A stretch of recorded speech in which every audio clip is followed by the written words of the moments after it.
What's good, gang? How's everybody doing? Beautiful day, hasn't it been? Beautiful, beautiful day, hasn't it been? Beautiful, beautiful day.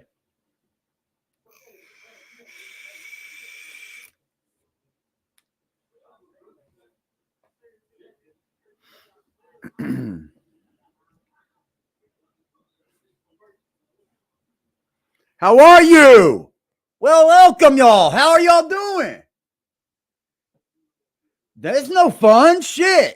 I said hello.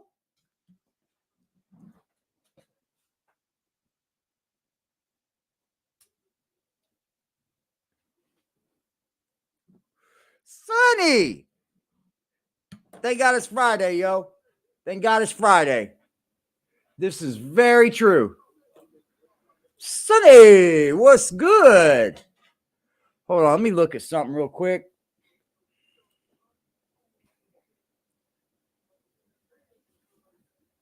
All right, go through this real quick. Damn, that list is growing.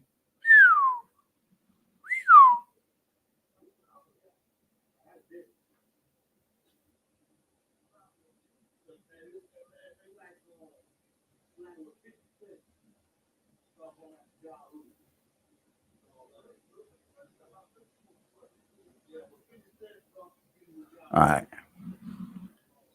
I was just making sure that no one new was blocked, because I definitely need for you to understand something. Everyone is welcome here. Everyone is welcome here. Although I cannot stand hating ass, behind your back ass fucking dudes. I can't. And I will bust you out if I hear about it. I will bust you out. I try to be good to a lot of different people, man. And it's hard. I know it's hard up here. It's hard to be good to everybody. But I try to be, man. And the only thing I ask for in return is the same. Treat me how you would like to be treated. That's all. That's it. That's all. Now I'll show you something else. Weird fucking people on the internet, bro. Weird fucking people, man. I don't know what's wrong with these dudes. But they think that they do what I do. And it's not the same, bro. It doesn't even look the same. You look like a weirdo up here. Hold on, y'all. What's good, Wookie? Let me go to my notifications again. Let me share screen with you guys and just show you what idiocracy looks like. So I get another tag again. Willie Wise tags me again. But he won't let me comment in the tag. He'll just tag me and say, what? Let's see. Aggressive Defiance TV. I don't know what you're going to do tonight. Just make sure you don't call the police on live when I respond to whatever you do. Because I don't know what you have, but you definitely don't know what I have in my possession. Call my bluff and post my sister's pictures. Well, bluff called, bitch. How about that? Bluff called, bitch. How many times I got to tell you, bro? You threatening ass people don't scare me. You threatening ass dudes don't scare me. Get to it, Willie, you pussy. Get to it, is all I'm going to say. Now, you're fishing for information. You're trying to find out what's going on over here, what AD possibly could be doing, what he's going to do, and what the fuck you can't stop me from doing. Quit crying. You the one that came over here restreaming this morning, come into my chat saying, I'm restreaming you. To sit over there and act like a tough guy. Boy, I got one in store for you, boy. I got one in store for you. And I don't care what you have, because I know it's nothing. I know it's nothing. You see, like Dog Soldier says, the nightmare you call life isn't my life. I know there's nothing you have on me that I got to be worried about. I know this. But you, sir, seem to be awfully worried about what I'm going to do. Just like I told you, keep running your fucking mouth and the world will know who Willie is. It's not my fault that you aren't respected in your own family. It's not my fault that your own kids don't love you. That your own kids don't even care if you're dead. It's pretty sad that you come to YouTube to find beef with people, but you project your own life. Your life sucks, bro. I mean, it's pretty good if you really don't have to pay for your food. You really don't have to pay for your weed. Our taxpayers are doing that. You see, I noticed one thing about you. You like to get real tough talky around the 1st and 2nd of the month. That SSI check and that Social Security money get you a little pumped up. Don't let it get you exposed. Don't let it make you the new concert. Quit fucking tagging me, weirdo. I don't know you. I don't even tag Jack Frost. The fuck is wrong with you? You want my attention that bad? You have it. You have my attention. But what I expose about you, don't cry. I've sat and watched you sit up 3 fucking years. I've watched you try to torch people's names, talk shit, say you the flame god. You ain't flaming nothing but yourself up here, my friend. And that's the truth. All right, I'm done with him, y'all. Y'all will see what I got to do because AD ain't playing. I'm not even going to talk about it. There ain't nothing to talk about. Who told him I had pictures of his sisters? Why would I have pictures of them? Why would I have pictures of your sisters, man? You might have a troll in your ear telling you something, huh? You might have somebody telling you what I'm doing. And it's far off. You're far, far off from what I'm thinking of, bud. You're far, far off.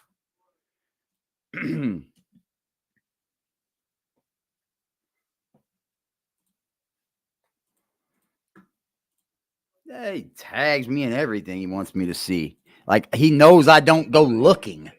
That's the sad part about it. He knows I don't go looking. He's irrelevant on YouTube, bro. He's irrelevant in life. Like, nobody's checking for him. And he knows it. He knows it. Anyway, Aggressive Gang.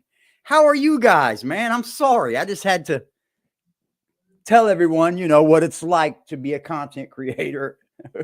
And this weird people just, like, I don't know that guy, bro. I don't know him. But he keeps coming up here telling you who he is, how he is, what he's going to do. Let's find out then. I mean, all I would be doing would be like just letting everybody know how gangster you are, right? Your own fucking family don't even like you, bro. Your own fucking family calls you a piece of shit. Your own family, Willie. Get to whatever you're going to do. All right. Are y'all with me? Or we got to roll? I'll roll. I'm going to bring y'all some topics.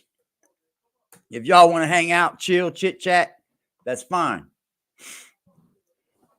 But from here out, man, it ain't going to be about Jack Frost all the time, y'all. I've seen all I've needed to see when it comes down to who's going to be here when I'm talking about Jack Frost, who's going to be here when there's beef going or when there's what's that called? I don't know, hostility going in the air. Who's going to be around then? I've seen all I needed to see. So I'm just letting you know that that's going to be on like a different term, I guess. I don't know. On different terms, man. Because Jack, you need help too, dude. You need fucking help too, bro. And you're a fucking chomo. And Willie, I wouldn't put you far from a chomo either. You're so fucking weird. People don't even like contacting. People don't even want to say your name, dog. And I don't know if it's because they're scared or if they just don't want the fucking drama. But what's odd is they'll have drama with others. It's very odd. I know it's odd. I don't do frenemies. I don't do that. So if you're a friend to an enemy of mine, stay the fuck away from me. Respectfully. Respectfully. Hell of a time to be a stoner. Hey, man, there's been nothing but good weed, man, like for a long time, hasn't it? I think the last mids I've gotten was from a homeboy that grows weed, and it wasn't even really mids. It was pretty damn good, bro. Like, we get nothing but kill now. Nothing but it.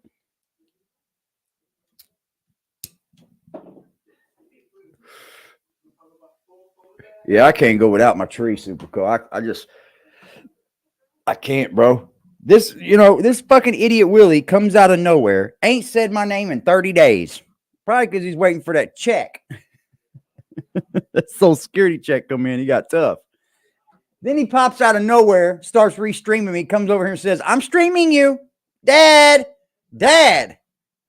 Hey, Dad, I'm talking about you again. And then he says, well, don't come at me. I got something on you. Well, let's do it.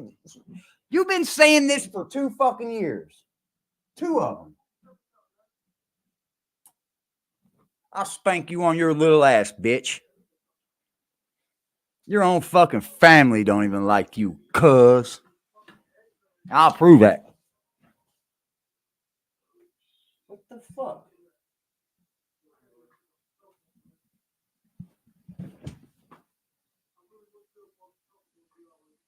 Huh. I don't know. It's nice water. Oh, that's somebody staring in the shower. I was like, damn, it sounds like fucking water running. I ain't never heard that before. He said, I grow Johnny Appleseed weed for the sport in the backyard. Do you grow weed? That's that mid too, but I know what's in it. And I get the appreciation like farmers get harvested. Yeah, bro. Once it's my buddy grows his own little weed and shit. That's the biggest thing I want when it becomes legal. I want to start growing. Yeah, I just want to get a small indoor setup, 4 or 5 plants, maybe 8 plants tops. I'm not sure what the legalities are of it once it becomes legal.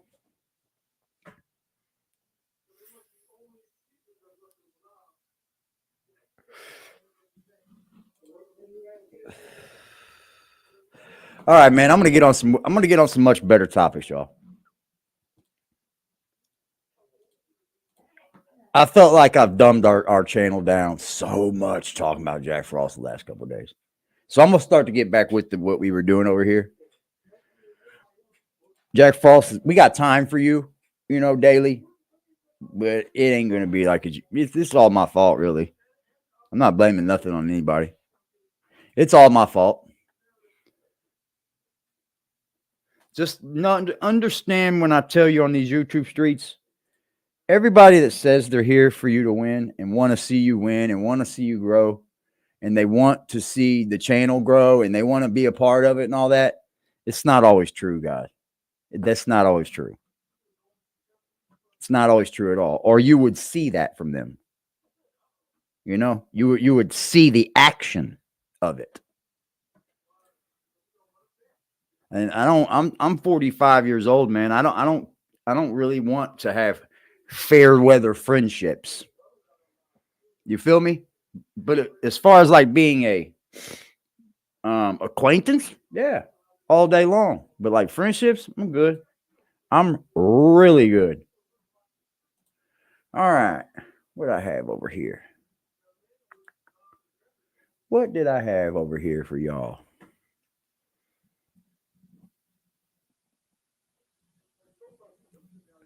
Oh, fucking what?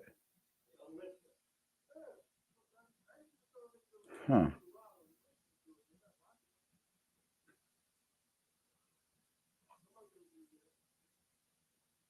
Sorry, y'all. I thought I had it saved, but apparently it's in my other one.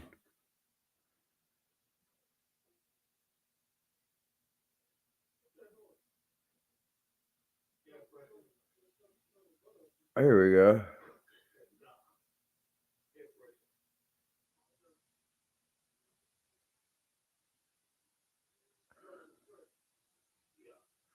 Who's still with me, y'all? What's up, we the jury? There was a there was a certain debate that was pretty damn good. And I want to bring that debate back up if y'all don't mind.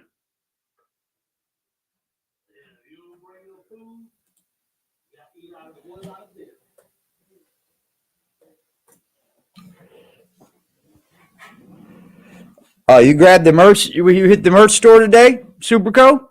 Fire, bro. That's fire, bro. Let me know when you get, man. Let me know what you grabbed, bro. That's fire, G. I think that's the first public person to say that they've done that. I've had a few sold that's been clicked off of YouTube, but nobody publicly has said, hey, yo, I got your merch. But I'll tell you what, the one that's got the skull, well, duh, they all got skulls. The black and gray one's fire. That black full body print one's fire. The New York one's fire. There's quite a bit. There's a couple of them in there I'd like to take out. That's fire, bro. Fire, fire. Yeah, go hit that merch store, y'all.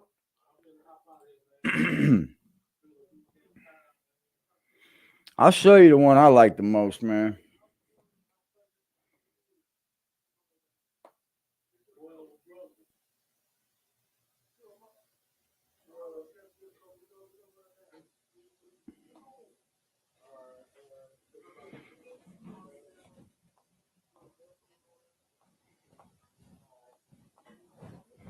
Damn it.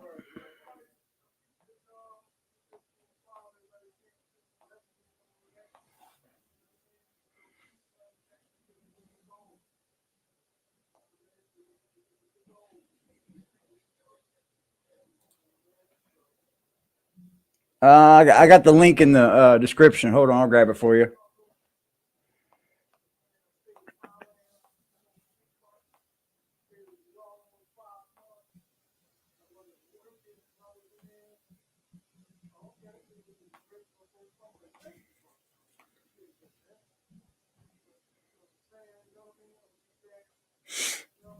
Let me get this going.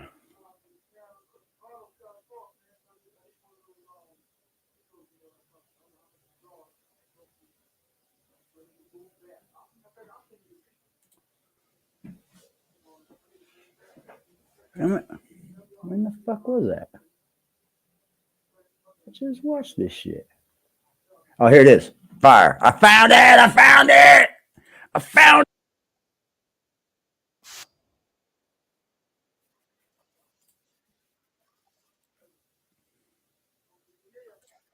All right. What's good, Freddie? Hey, this is okay. This here is a debate from with Sank from what's that show called, man? The Young Turks or whatever. What's good? What's good? Damn Front Street. He said, "Damn, that was quick." What? What was quick, good? What was quick?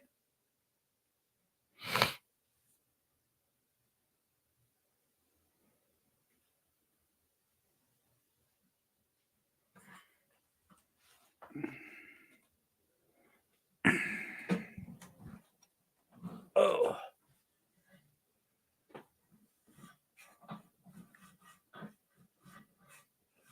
That dude you sent me earlier is still live, Liberty. He's still fucking live, bro. He's got like a festival going.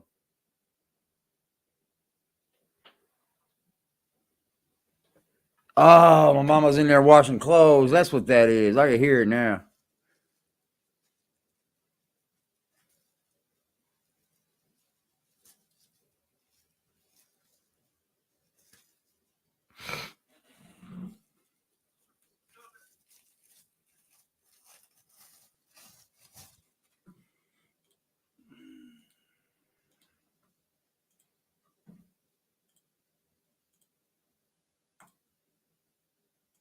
USB mic, or does it have like a crazy XLR big output? Does it plug right into a computer? Okay, by the way, just before we continue all of this, Jen, what time do you need to? I'm not sure if there's any court or not for I'm not sure. I know down on the Young Thug case they're not having court, so they might have like it might be like that everywhere on Fridays. I'm not sure. Does anybody know?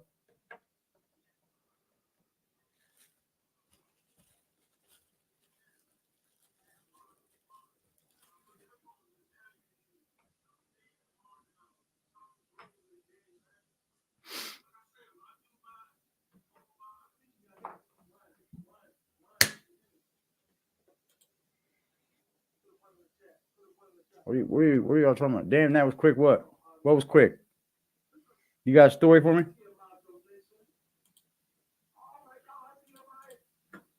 To go. Yeah, I got to go at the top of the hour. And First question I have for everybody is: does anyone think that this war would still be going on with Palestine and Russia?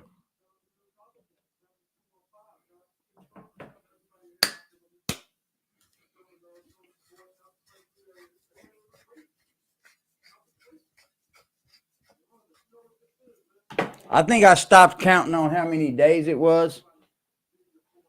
How many days it was before I think it was 100 days they were into war. Okay, let's just go then. It's okay. Yeah, that's fair. That's okay. No, but thanks for trying to fix it, Destiny. I appreciate it. No problem. Let's get going. Damn it.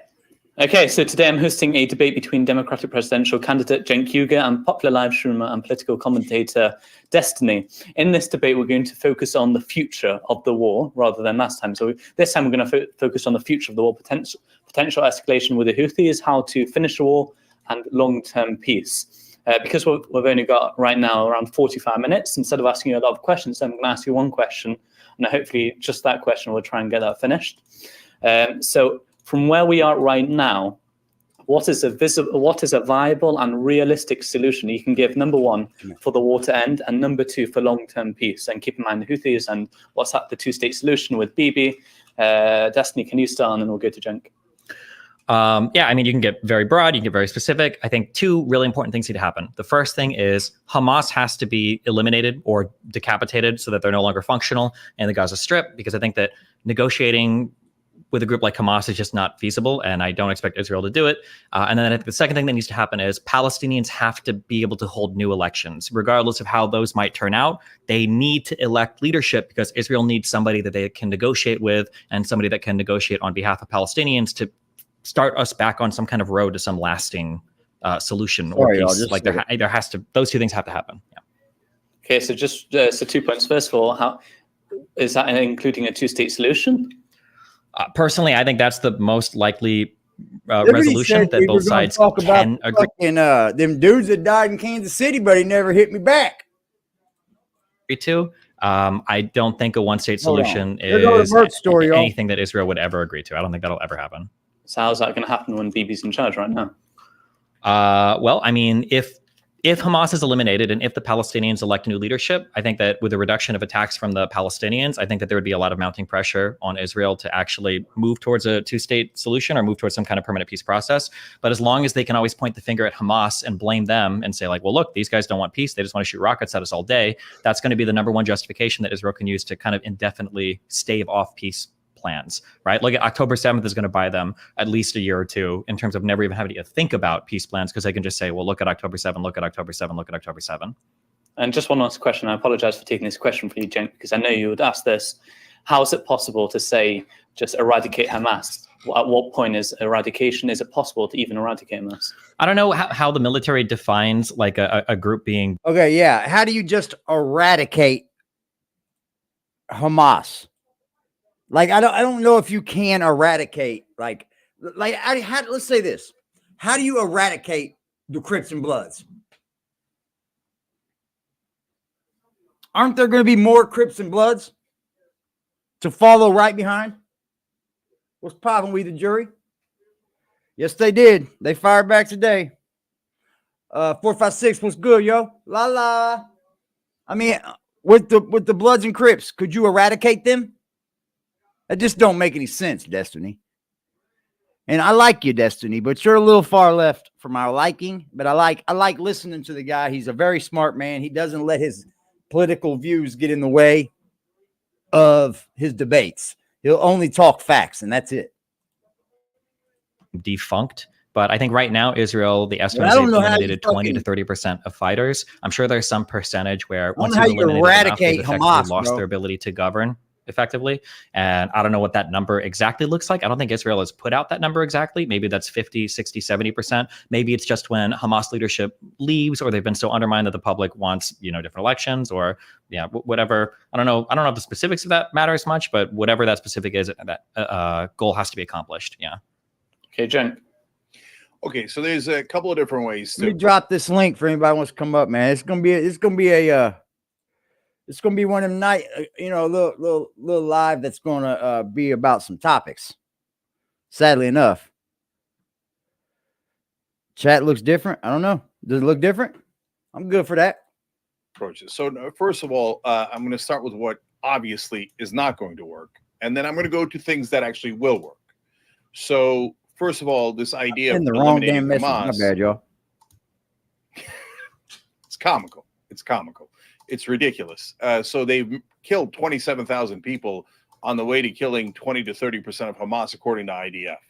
Now, no one believes those numbers. It's propaganda. But okay, let's take it as true, though. Okay, so about a quarter of Hamas is killed, according to IDF, and they want to eradicate it, decapitate it, kill the rest of them. So does that mean if we kill 27,000 Palestinians already, we're going to kill at least 100,000? And so maybe, as you know, Destiny said, maybe there's a tipping point where you kill like 55% of Hamas, and then you could say that they're done. How anyone verifies any of this is impossible to know. It's basically Netanyahu saying, "Yeah, I'm satisfied with how many Palestinians I've murdered," and he's never going to be satisfied. One, because of his nature, and two, because if the war ends, there's accountability, and he immediately loses power. Immediately. So he never, ever wants the war to end. As long as Netanyahu is in charge, we have no chance of ever getting to peace, ever. He's the worst partner for peace in history. He proudly declares that he blocked the Palestinian state and will do so again. He is by far a worse partner for peace than even Hamas. He's also a bigger terrorist than Hamas. We can come back and discuss that if you like. But Hamas has hinted in an earlier time, several years ago, that they could do peace and that they could actually recognize Israel's right to exist, which of course they're going to. But anyway, that's another topic as well. So, so this idea of permanent war bringing peace and security is irrational. It's maximum irrational. Yep. It's never happened. It's never going to happen. And it's intended so that it doesn't happen. It literally For the is political going power down of one man. overseas, yo. Now, it's not just one man. It's the right wing in Israel that right now it can't say anything but blood. And so they just want to kill as many Palestinians as humanly possible while pretending to get Hamas, which, again, there's almost no evidence of a significant percentage of Hamas being killed. And here's one piece of evidence that everybody can wrap their minds around, which is they said that they were murdering all these Palestinians in order to kill Hamas and get the hostages back. But has the war led to getting back one single hostage in terms of a military operation? No, none, zero. What is the one thing that got some of the hostages back? Was negotiation and a deal. It's super obvious. Now, you could argue, hey, we wouldn't have gotten as good a deal if we hadn't murdered as many Palestinians as we did. I think that's the argument of a butcher and not true. But we can, again, debate that. Okay, but if you think that permanently, and I'm not saying that Destiny thinks this, I'm just saying generically, if you think that permanent occupation is going to bring Israel peace and security, you're totally detached from reality. No people that are occupied. Okay, but you can't. You think they're letting the immigrants in to fight for us or to fight against us? That's a good choice. That's a good question, because I don't think you can join our army if you're not. Can you join the military if I don't think you can join the military.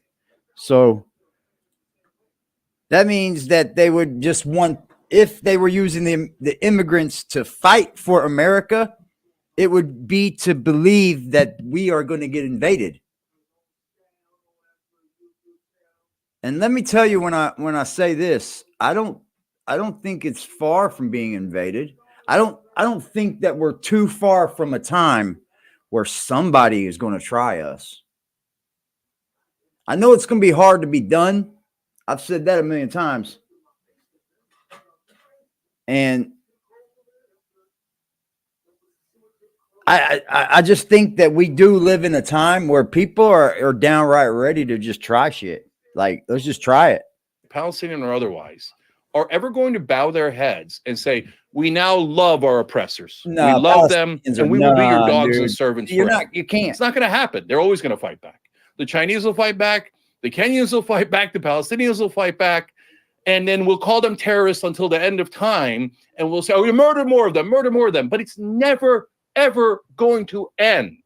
So you must end the occupation if you want peace. Yep. There is no second You got to get people out of there. In fact, this idea of a one-state solution, both on the Palestinian side and the Israeli side, should be dropped immediately. That is a barbarous idea. It has no chance of success. It's ridiculous, and all it'll do is drag out this conflict forever and ever. Okay, so they say that they should be able to. So when they say one-state solution, that means Israel and Palestine live together.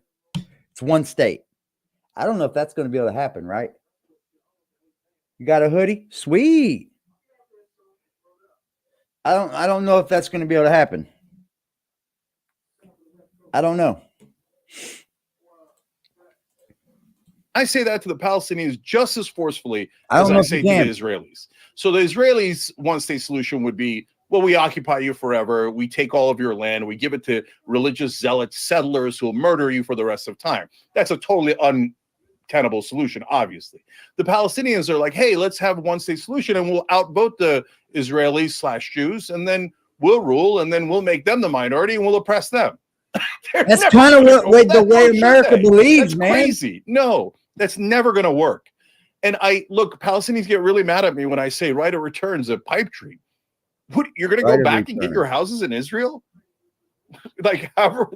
Decades later? No, even if I think that is the most just solution in the world, and would be a ton of justice. It would never work. It doesn't matter because it's never, ever.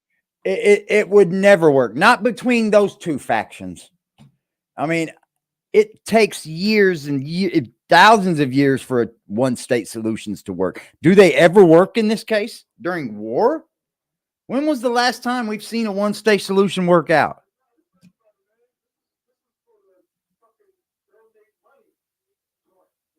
Ever?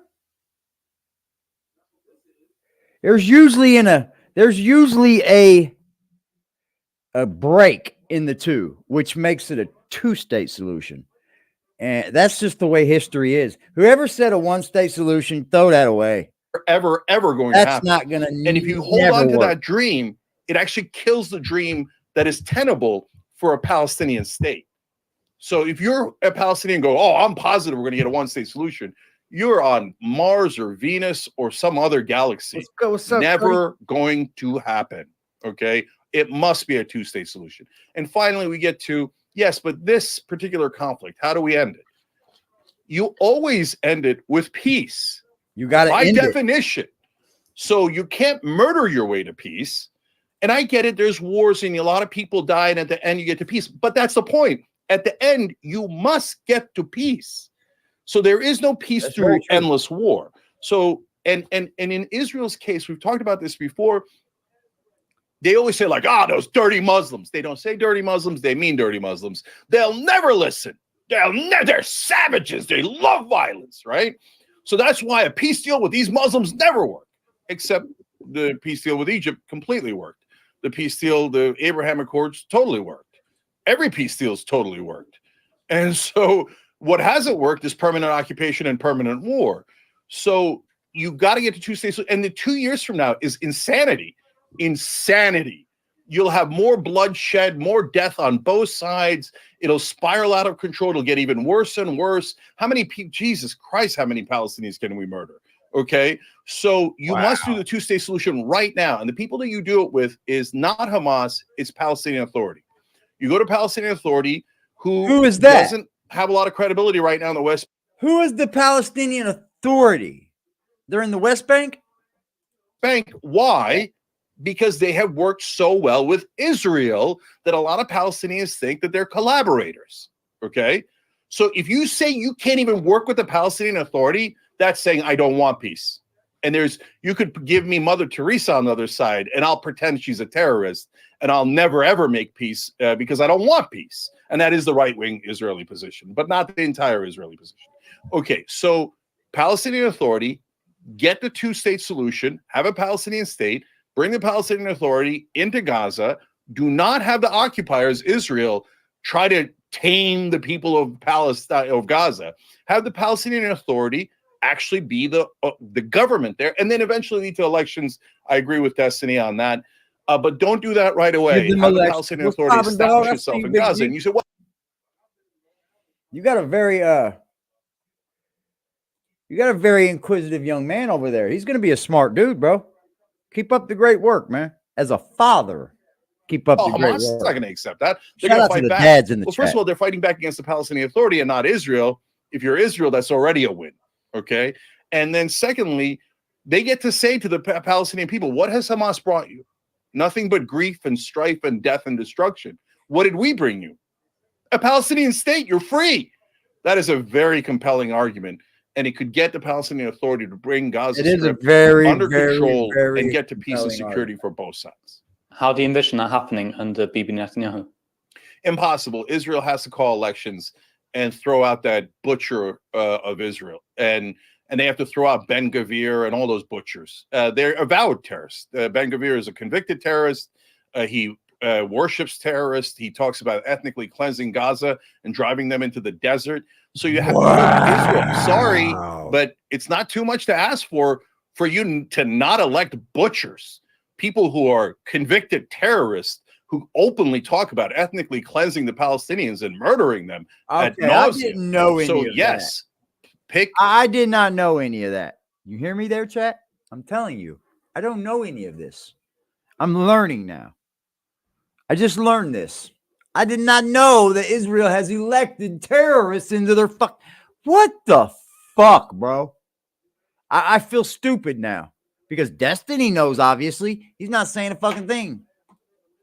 Anything that is considered anywhere near moderate in Israel, someone will, and I don't even care if they're not moderate. Yitzhak Rabin was not moderate. Yitzhak Rabin did terrorism before Israel started, but he got to peace. I would have done a peace deal with Rabin in a second. We were going to. It was going to be great. So anyone who will actually do a peace deal, it doesn't have to be on my terms. It just has to exist.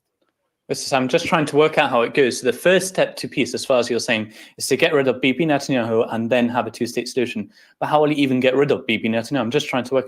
Are you saying America? If you're saying the war is never going to end, then how's that going to happen? Yeah, no, Netanyahu never wants the war to end, so Israel has to throw his ass out. There's no way around it. How are they going to do that? I think they already did an election. So, look. I don't know the internal dynamics of his cabinet. They've already thrown him out before, right? It's a parliamentary system, it's not a presidential system. If it was the American system, you don't have a choice. You have to wait till the next election if it's 3-4 years later. But in a parliamentary system, if a certain set of steps happen, you can call an election right away. So whatever those steps are, the Israeli people have to demand that the Israeli government represent them and get there. But if they don't, and they say, we just want to kill Palestinians forever. We'll figure it out. Look, now you're going to get super mad if you're on the Israeli side, but don't come back and go, I can't believe they tried to kill us. We got you, la. It's all good. Anybody wants to come up and talk about this, man, you guys are more than welcome. This goes for any troll as well. If I don't know who you are, we were butchering them. We killed 25 times as many of them as they killed of us, and we said we're never going to stop. We're going to kill another 25 times more, and another 25 times more, and we're going to be 100 times worse than Hamas. and we're going to occupy them forever. But golly, I can't believe they attacked us. Come on. Come on. I hate the attacks. I condemn the attacks. It's not productive. It's not the right way to go. My heart breaks for the civilians. But if you're talking to the other side saying, I should get to butcher you to the end of time, and you should shut up about it and accept that you're my servants, it's preposterous. Then you should expect 10,000 acts of terrorism, because it's never going to stop. Okay, so just whether we want it or not, and I don't want it, but that's just reality. It's like what we talk about in Memphis, right? How the killings are never going to stop. How it's just not going to stop. This is just on a bigger global scale. These people are playing with our lives, y'all. Don't give them. We got to take back the power.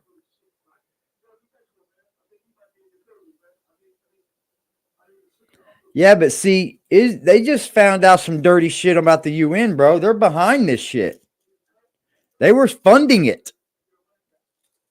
The UN does not like Israel at all. If it wasn't for America being a part of the UN, there would be no Israel left. It'd be gone. Especially if it was up to the UN. Yeah, just one last question before we go to Destiny, and just still trying to understand the position. Your whole plan is relying on getting Bibi out of office and creating a two-state solution. You're saying the way to get Bibi out of office is by his cabinet kicking him out and doing an election.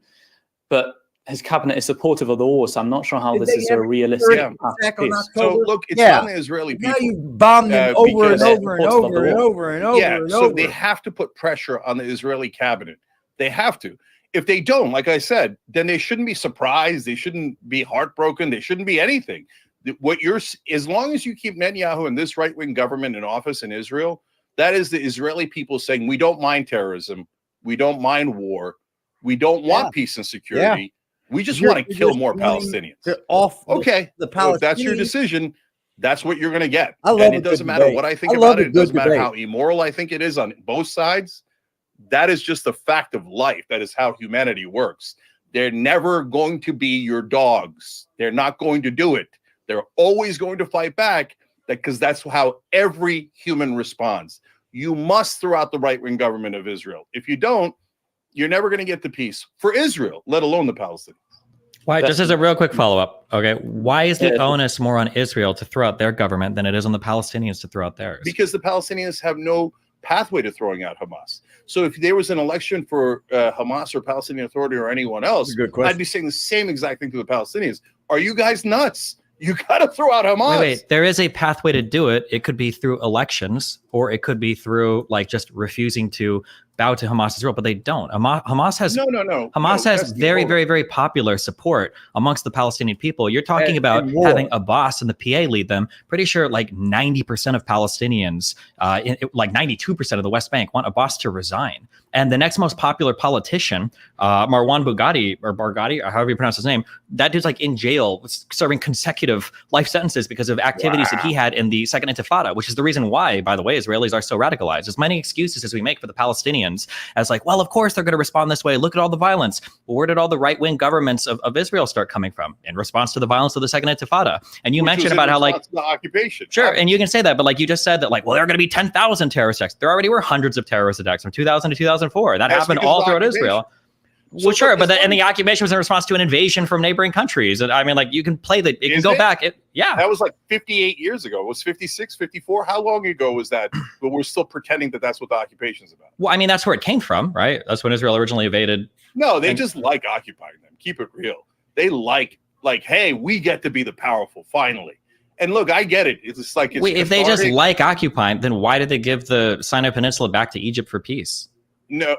So, by the way, that's a great question. And Israel, who is the they? There is no they who is Jewish or they. I hate that word too, There's a wide range of opinions. I do hate that word. They is the right-wing government of Israel. So thank you for that clarification, right? Shout out to the word they.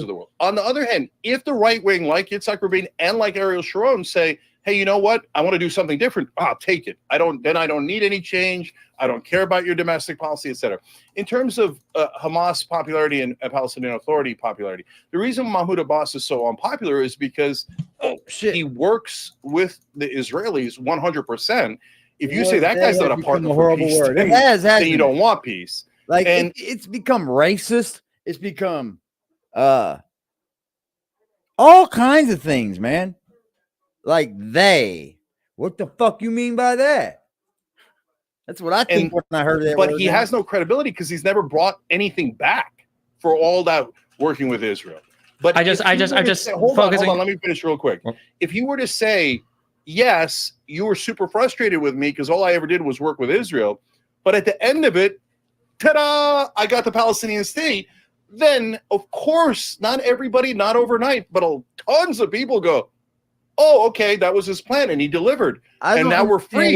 Then we love Mahmoud Abbas. Yeah, I don't think that's gonna. He can't. What's wrong with Israel just saying, leave us the fuck alone, here you guys go? They don't want to give it up for obvious reasons, right? Is that what we're looking at here? So they've just kind of vanquished it and cut off all fucking access to shit. Like, dude, come on, bro. Come on, bro. He can't create that state without the Palestinian support. Like he can't serve as a representative, realistically, a representative of the Palestinian people if he has none of the support of the Palestinian people. If Israel were to try to negotiate with Abbas, basically as a sole human being to try to create some government, there would be massive uprisings. There would be violence against Israel's, violence against settlers, violence against IDF. This would happen. And then I think people would be on the news saying like, well, of course, why are they trying to negotiate with Abbas? This guy isn't even a leader of the Palestinians. He's literally refused to hold elections in this place for almost like 2 decades. Like, why would they even try to negotiate with this guy? He doesn't represent the Palestinians. He's just a dog of Israel. He's just a servant to the IDF, like, which is what Palestinians right now currently think of him. This idea that like, I can answer it. Okay.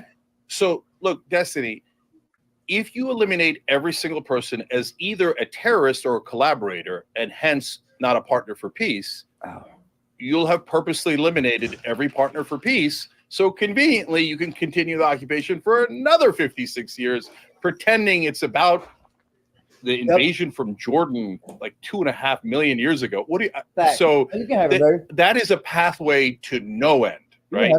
On the other hand, if Abbas were to get into those negotiations, you think the Palestinians would say, no, we don't want 2 states. Yes. No, let's do more terrorism because we don't like Abbas. Yes, that's what all the popularity polls, that's what all the polls show. The majority will not. Do your kids love you? If you have children out there and they can't say they love you, you did it wrong. Salute to my fathers in the chat. Let me see. I'm not sure if James S. a father? I think he is. I'm not sure. I think he is. Shout out to James S. Shout out to fucking NetStar. Shout out to Dog Soldier. Shout out to me. Shout out to Liberty Hazleton. Shout out to Crisis Black. Who else we got in here that's fathers, man? Raise y'all hands, man. Black motherfucking Cuddy. Another father. Medicated Wookie. Another father. Big Boy. Another father. Can I keep going? Who else? I know I'm missing a shit ton of people. D Trail, another father. I'm not sure if Casino is or not. If you're a father, put it in the chat for me. Salute to Scooter Beggins, man. Another father. Four of them. And then you heard his testimony about having an addiction in his way back in the past. Until you can get your current life together, like, I don't even care if you can't pay your bills, ladies and gentlemen. That's not what I'm up here to judge, man. That's not what I'm up here, right? Super Coke, another father.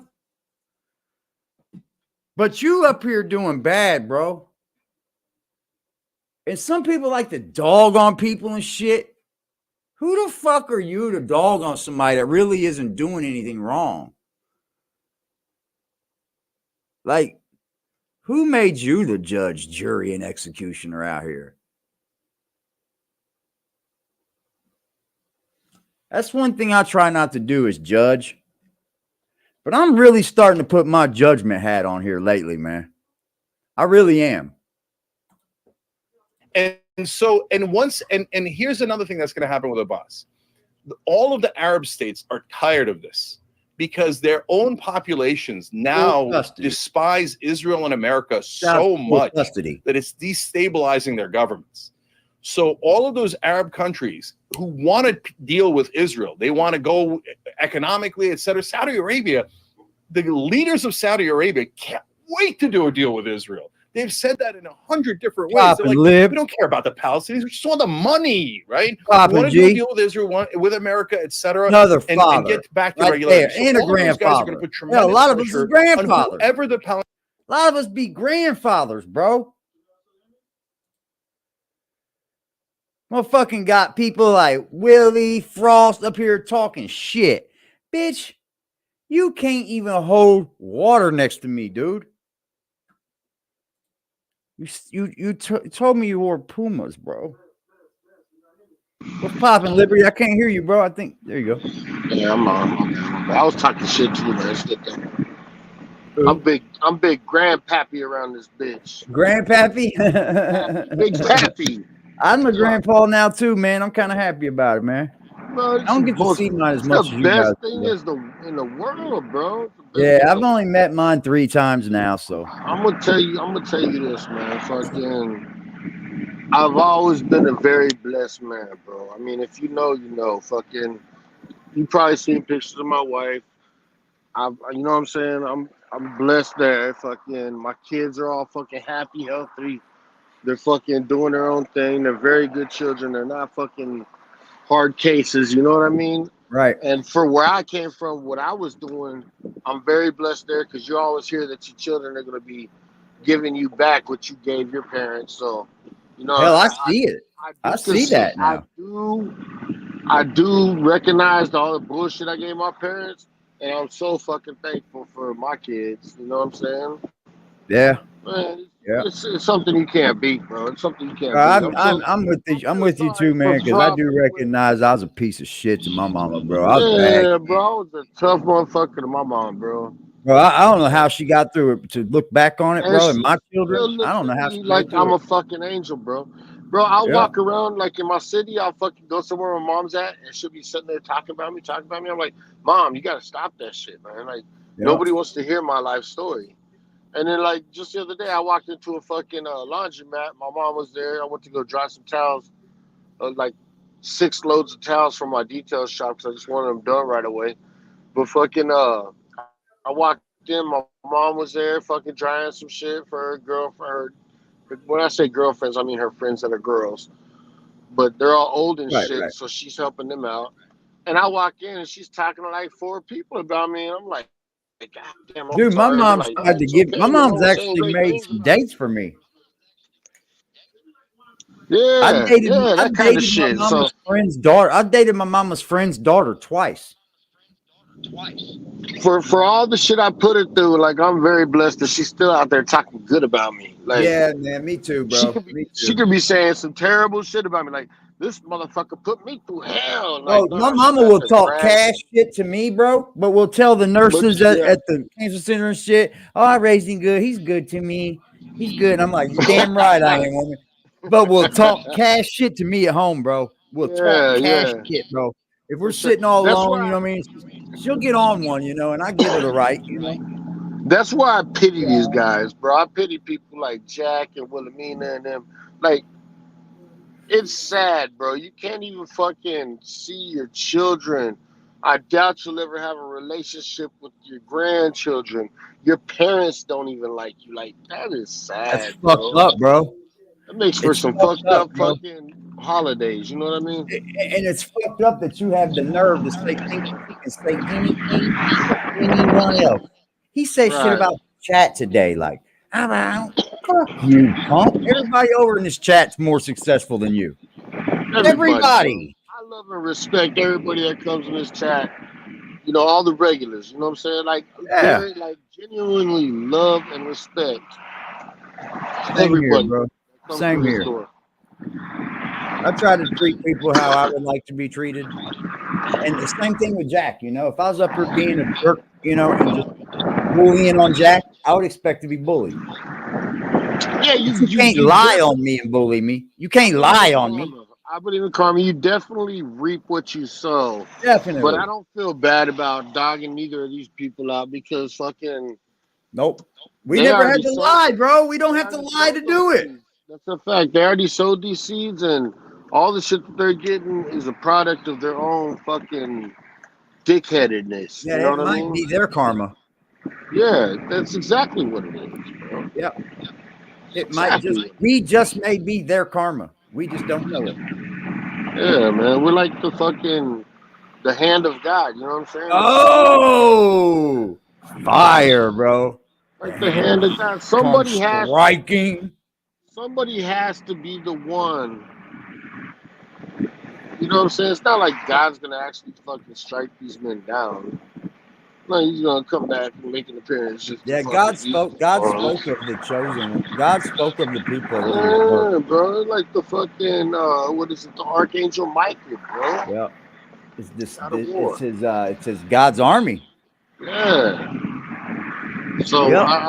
I say all that to say this, and let me be clear. Put it in the chat. Yeah. I love y'all, man. Y'all are fucking awesome, man. Fucking, hey, do me a favor. Just go hit that fucking like, share it to your platforms. That's one thing I could never do with Frost shit, was go share his shit to my platforms, my Instagram and my Facebook, because I didn't want regular people that I knew, that I grew up with, that look up to me and respect me, to see me supporting some bullshit. Well, they're gonna think that like you done went crazy. Like, where'd Liberty go? Liberty done went fucking nuts. What happened to that dude, man? In high school, he was fucking cool. Yeah. But nah, definitely. I seen Liberty, bro. He was that. He kicks it with dudes like this now. He's falling off the deep end, drinking wine and listening to YouTube all day. Nah, but definitely fucking like, comment, subscribe, and share this shit. Appreciate y'all, man. Shout out to Liberty. Let the numbers run that shit and fucking tell their own story. These guys are bums. They ain't getting shit. Argu said Sync is a sucker. I don't really know a whole lot about Sync except for his whole like. I know he's got the Young Turks and shit, but I never really watched the Young Turks too much, man. I never really did. This shit, I keep doing topics like this. If you want to run down Frost, I'm not saying if you want to, like I'm telling you what to do. Right. I'm giving you advice. If you want to stay on Frost's neck, do it for a certain time period, and then definitely keep running with these topics, because every time you run with these topics like this up here, you get a fucking genuine panel of a bunch of like-minded yet opinionated people. Right. And you always have fire content when we do this shit. So yeah, I think so too. And we get new people in the chat. For sure. Always new. And they see that we're not just dumbasses trying to dog Frost. We actually know how to I think like sometimes when we cover these kind of topics, like the political topics and shit, I think we bring a different groove that's not really there. Right. Like we might be on a little bit of an edgier side. And that's what you need to make a change is conversation. We need to have conversations like this. If man, we could be best friends, we could be brothers, we could be fucking whatever, you know what I'm saying? But if we don't know how these conversations while people see these conversations being had. If not, we won't know how each of us feel about this shit. And then when it comes out, we're gonna be like, oh, I didn't know that. And then try to make that the excuse to fucking, you know what I'm saying, to move the other way. Nah, bro, we need to fucking have these conversations. It's okay for us to fucking have differences of opinions, but still land on a solid fucking on a solid ground. Because I'll tell you what, bro, like these guys, they're like, they choose the dumbest shit not to be cool with people. It's like, y'all really look for the weirdest qualities in people, bro. Like, my friends have done some shit that I don't particularly agree with, or some things that I wouldn't do myself. Would that make them not my friend anymore? No. Nah, bro. The thing is, bro, I got a brother, bro, 40, that he did some shit that I would never do for some pussy, bro, over a female. You know what I mean? Yeah. And do I throw him to the wolves? Nah, bro. Oh no, bro. I'm learning more shit from him over the 20 years he's done from the inside Then I learned from my own father because he passed away when I was a young man. You know what I mean? Like I'm learning shit from him that I never thought I would have learned, bro. Like Yeah. just And about he brought us etiquette and up. shit. Really about etiquette. Like you don't go into the visiting room. You don't even turn your head to look at different people because Nope. when they go back to their dorm, they're gonna have these conversations that I ain't gotta hear. You know what I Yep. mean?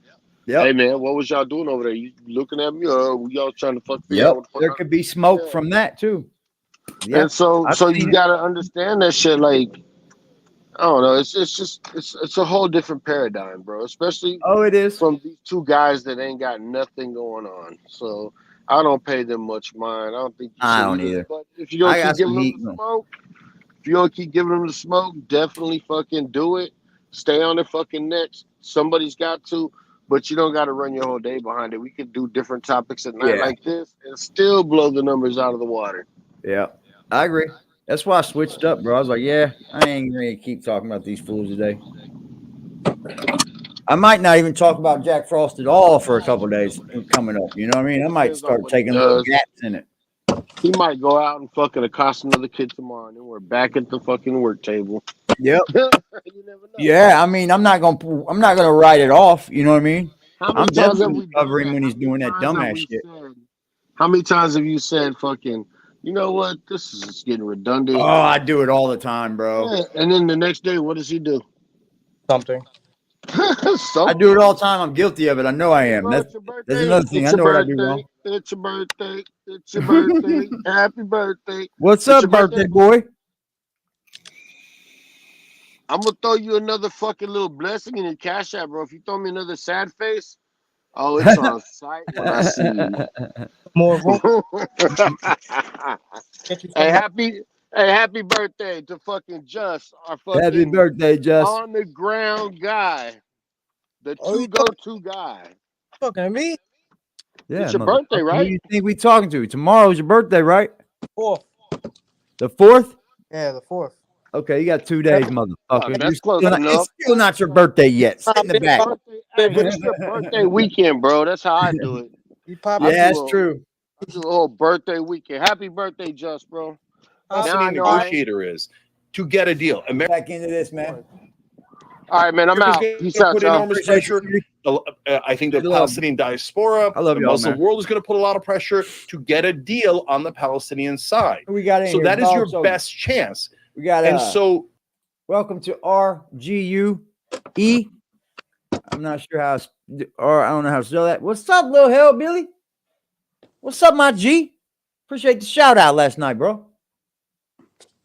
Cuddy in the building. 1-2, bro. That new look on 1-2 is amazing. Isn't that picture just sexy? 1-2, you're gonna get all the guys. You're gonna get all the What's up, 456 Superco? How y'all doing, man? I don't really know a whole lot about Sync or whatever his name is, but he's smart. He's a smart dude. if you do a vote Would I on vote Hamas for him? before Fuck you no. start, he has no chance. If he Shout out to Scooter and the gets bitch. them a state and gets them freedom, Primo. and then you do a vote, then he has a terrific I just don't chance. understand. You can't get a state and get freedom when you don't have a mandate from the people to negotiate on your behalf. And Abbas doesn't. So that's okay. So good. So Destiny, good question. And do we have a mandate from the Palestinians? So guys, I want you to think this through. Again, like if you're on the Israeli side and you want Israel to be a safe haven for Jews as it was designed to be, think through how are you going to get there? So right now, if you say, well, the Palestinians hate the Jews. Well, a lot of them do. You're not wrong about that. Now, why do they? You say, oh, general anti-Semitism, we're the victims. Look, you're kidding yourself. You're totally, utterly kidding yourself. Yeah, there is anti-Semitism all across the world. That's true. Yep. Jews have been victims all throughout history. That is totally true.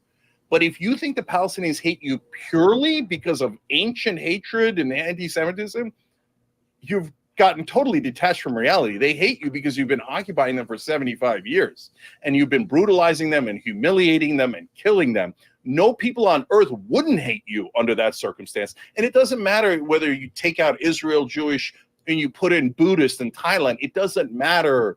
Anyone who's being occupied, of course, is going to hate you. So if in the middle of that occupation, in the middle of that war, in the middle of that hatred, you go, no, I'm not going to deal with them because they don't like me enough. well, then you're never going to get the peace. It's So not what about has to dealing happen- with hold on, somebody let me because just finish the hold on, thought just real quick. yeah, it's not about dealing with somebody because you don't like them enough. I'm just saying that So- the Palestinian people aren't going to accept any negotiations that Abbas is doing. That's what I'm getting at, Destiny. But if you think because of that hatred, the Palestinians don't want peace, you're totally wrong. Totally, utterly wrong. Okay, They no, but to want be clear, peace, they want two-state solution. I don't. That's not supported in any of the I polling already data. get The it, bro. Palestinians It's want all a two-state solution. It's And when YouTube, bro. It's YouTube. There's so many creators on YouTube, man. It's almost hard not to go live when somebody else is going live. It's almost hard to do that, man. I mean, I guess you kind of box yourself in when you do that. But let me tell you this. Let me say this to my fellow creators that might be in the chat. I'm not one of them dudes that's going to get mad at you if you go live during my live. Like, I don't ever want you to think that. Got cotton mouth. Like, I'm just not one of them content creators, y'all. I see that a lot up here. I've seen content creators go back and forth with each other because, well, I guess that's how some of my beef has been created because somebody was mad I went live. I don't have to wait for somebody, or you don't have to wait on me. I promise I'm not that dude. I'm not going to get my panties in a bunch because a content creator went live when I was live. That's not how friends treat each other. Remember, I'm going to treat you how I would want to be treated.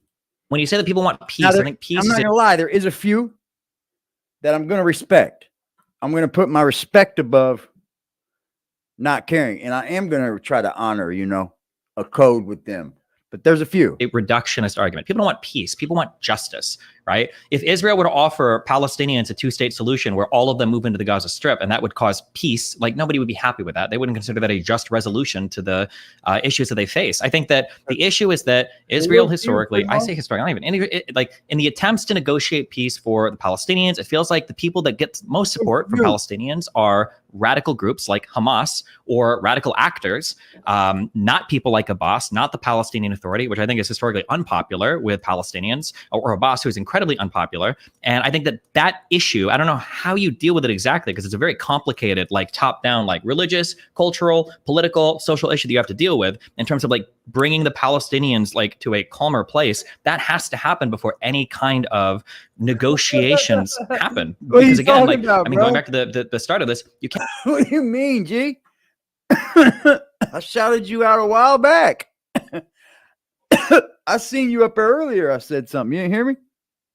Can't negotiate with Hamas. Nobody would expect anybody to. That just can't happen. Your leadership can't be Hamas. And if Palestinians hold free elections and they elect more terrorist groups, well, what are you going to do? How do you negotiate with that group of people? It just doesn't. It can't happen. Oh man, so Destiny, you got it backwards. Okay, so we will be running another giveaway tomorrow night, y'all. Whenever there's conflict, war, occupation, etc., going on, we're gonna run our 4K Fire Stick members giveaway again, and we'll yank.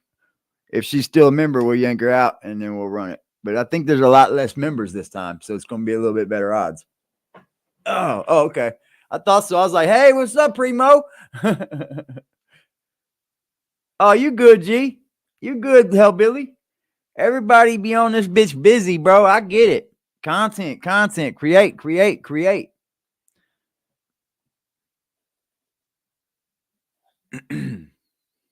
Do y'all thing, bro.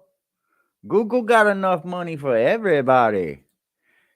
The radicals will always contract an ad. So you saw it in Iraq, where the most radical groups got to be. I know it gets a little wild, don't it? I trust. Because in the middle of America bombing Iraq, the Iraqis more going to magically go, God, we love America.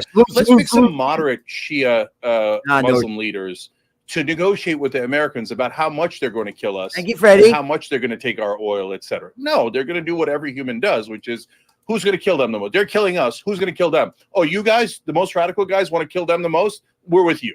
That's what happens with every human being in every conflict. Okay, so in that cauldron, you're just say, I can't believe they picked the radical group. That's it. I'm not negotiating with them. You'll never get to war. You'll never get to peace. That's just a fact. That makes a lot of sense. So on the other hand, if you get on the road to peace, it's popping sick. That makes sense, doesn't it? It does make sense. Like if you're going to war and they're trying to kill you and you're not a killer, right? You're not a killer, but you need the killers like this, like the shooters. So you need the shooters to shoot back for you, so you get the most craziest people to do it, right? That's where you get these radical Hamas and all that shit, bro. And my God, if you got you a real one, G. Will they stay radical forever? Now, if you say that, it's almost a racist position. Yeah. Like, once you get to peace and security and justice, you're right. It depends on the contours of the deal. If at that point you think the Palestinians will still attack you, you're basically saying, I don't think they're like other human beings. I think they're violent savages, and nothing will appease them. They don't have to be violent savages to be motivated to enact violence against Israel, just because of the group of these people and the history that has involved like Israel and Palestine. Makes a difference. Like the reality is for the entirety. By the way, it's totally mangled. What's mangled? So the Israelis, not Israelis. I think that's a different take right there, bro. Including They're Palestinians. fucking just all violent. Live there for We're not. No one. I don't. centuries So and for the way that I don't care about Jews and Muslims. I don't think that's relevant here. I think what's relevant are Israelis and Palestinians. Jews and Muslims did live together, even in this very region, kind of happily. But the issue is that by their perception, European people came in who were also Jews and then created the state of Israel. And this is where a lot of the issues come from. But I mean, I don't know how relevant that is to today. The reality is the Palestinian people that are there don't like the Israeli people that are there. I don't think that it's an anti-Semitic driven hatred for them, although that bleeds into a lot of it since now Palestinians aligned with so many anti-Semitic and extremist groups like Hezbollah or the Houthis or Iran. But I think that the only way, like, I can't think of. So here's like an idea that I have. I don't know if it's actually true or not, but my guess for why radicals always win when it comes to rising up against. I think this is the time for America to get our country back, guys. I forgot who said it. Raise your hand or something if you said that earlier in the chat. But shout out to you. I think it might have been 456 or We the Jury. This is something about a chat like stop worrying about what's going on overseas. Take care of what's going on here in America. Fix the border. I bet we could be back together like that. Donald Trump said he can end the war with Russia and Ukraine in 24 hours. Do you believe him? I do. I do. I don't know if he can end the war in Israel that fast. That's a little bit different of a war. They're actually involved. Ooh. Countries is probably because radicals don't stay in power for very long. You've got coups, you've got radicals, they take over a government that's failing, but then eventually, inevitably, radical groups never hold power for long. Once they fail, something more stable happens for a long period of time. It's always those stable regimes that start to fail that have radicals come up that are offering something different in order to, convince the people that we should try this instead. But I don't think you can negotiate peace with radicals and then just slowly over time turn them moderate. And also, if you're an Israeli citizen, why would you ever think that would happen given the entire history of like your two states existing next to each other has been violence? Yeah. So I'll address your questions, which I think are good ones in a second. But Destiny, you seem to be saying Mahmoud Abbas is perceived as a moderate collaborator. You think the war in Israel will be done before inauguration? Have the credibility. I don't know, man. I don't know. Facts. Got money for war, but can't feed the poor. Bro, they were ragging on Elon Musk to fucking feed the poor. He can end homelessness. He has enough money to end homelessness. Okay, give me the plan. They never will bring him the plan. There is no plan. Most people that want to be homeless are homeless.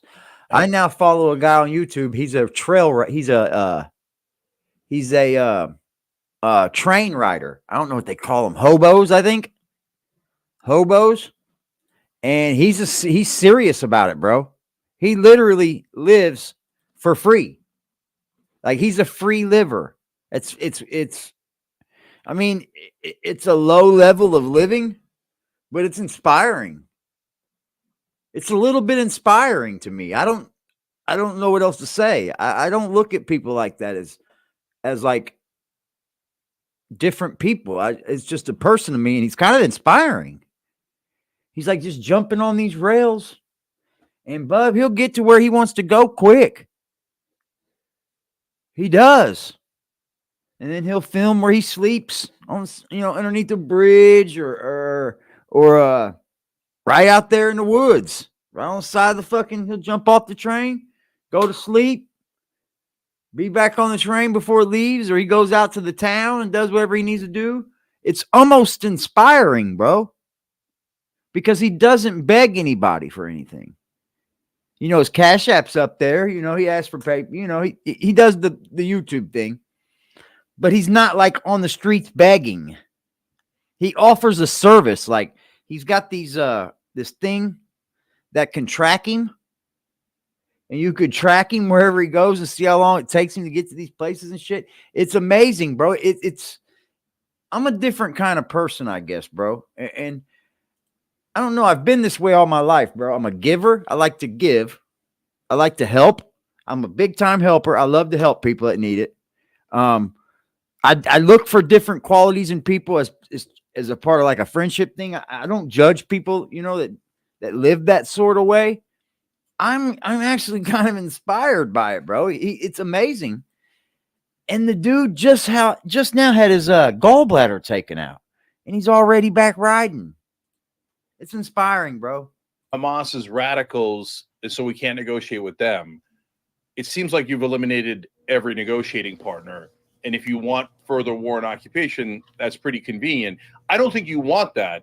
So help me understand who you think can be a partner for the Palestinians. Something that I thought was a really cool idea that I saw floated on Twitter that supposedly Egypt, Israel, Jordan, and Saudi Arabia were talking about. I don't know if this actually amounted to anything, it was true, but it was the idea of another country stepping in and them hosting a government basically there, that Saudi Arabia would send somebody to the West Bank and they would serve as trying to create a transitional government. I think that sounds like an interesting idea, although I can see a billion ways that would go wrong, but at least it would lend some. I don't think you can.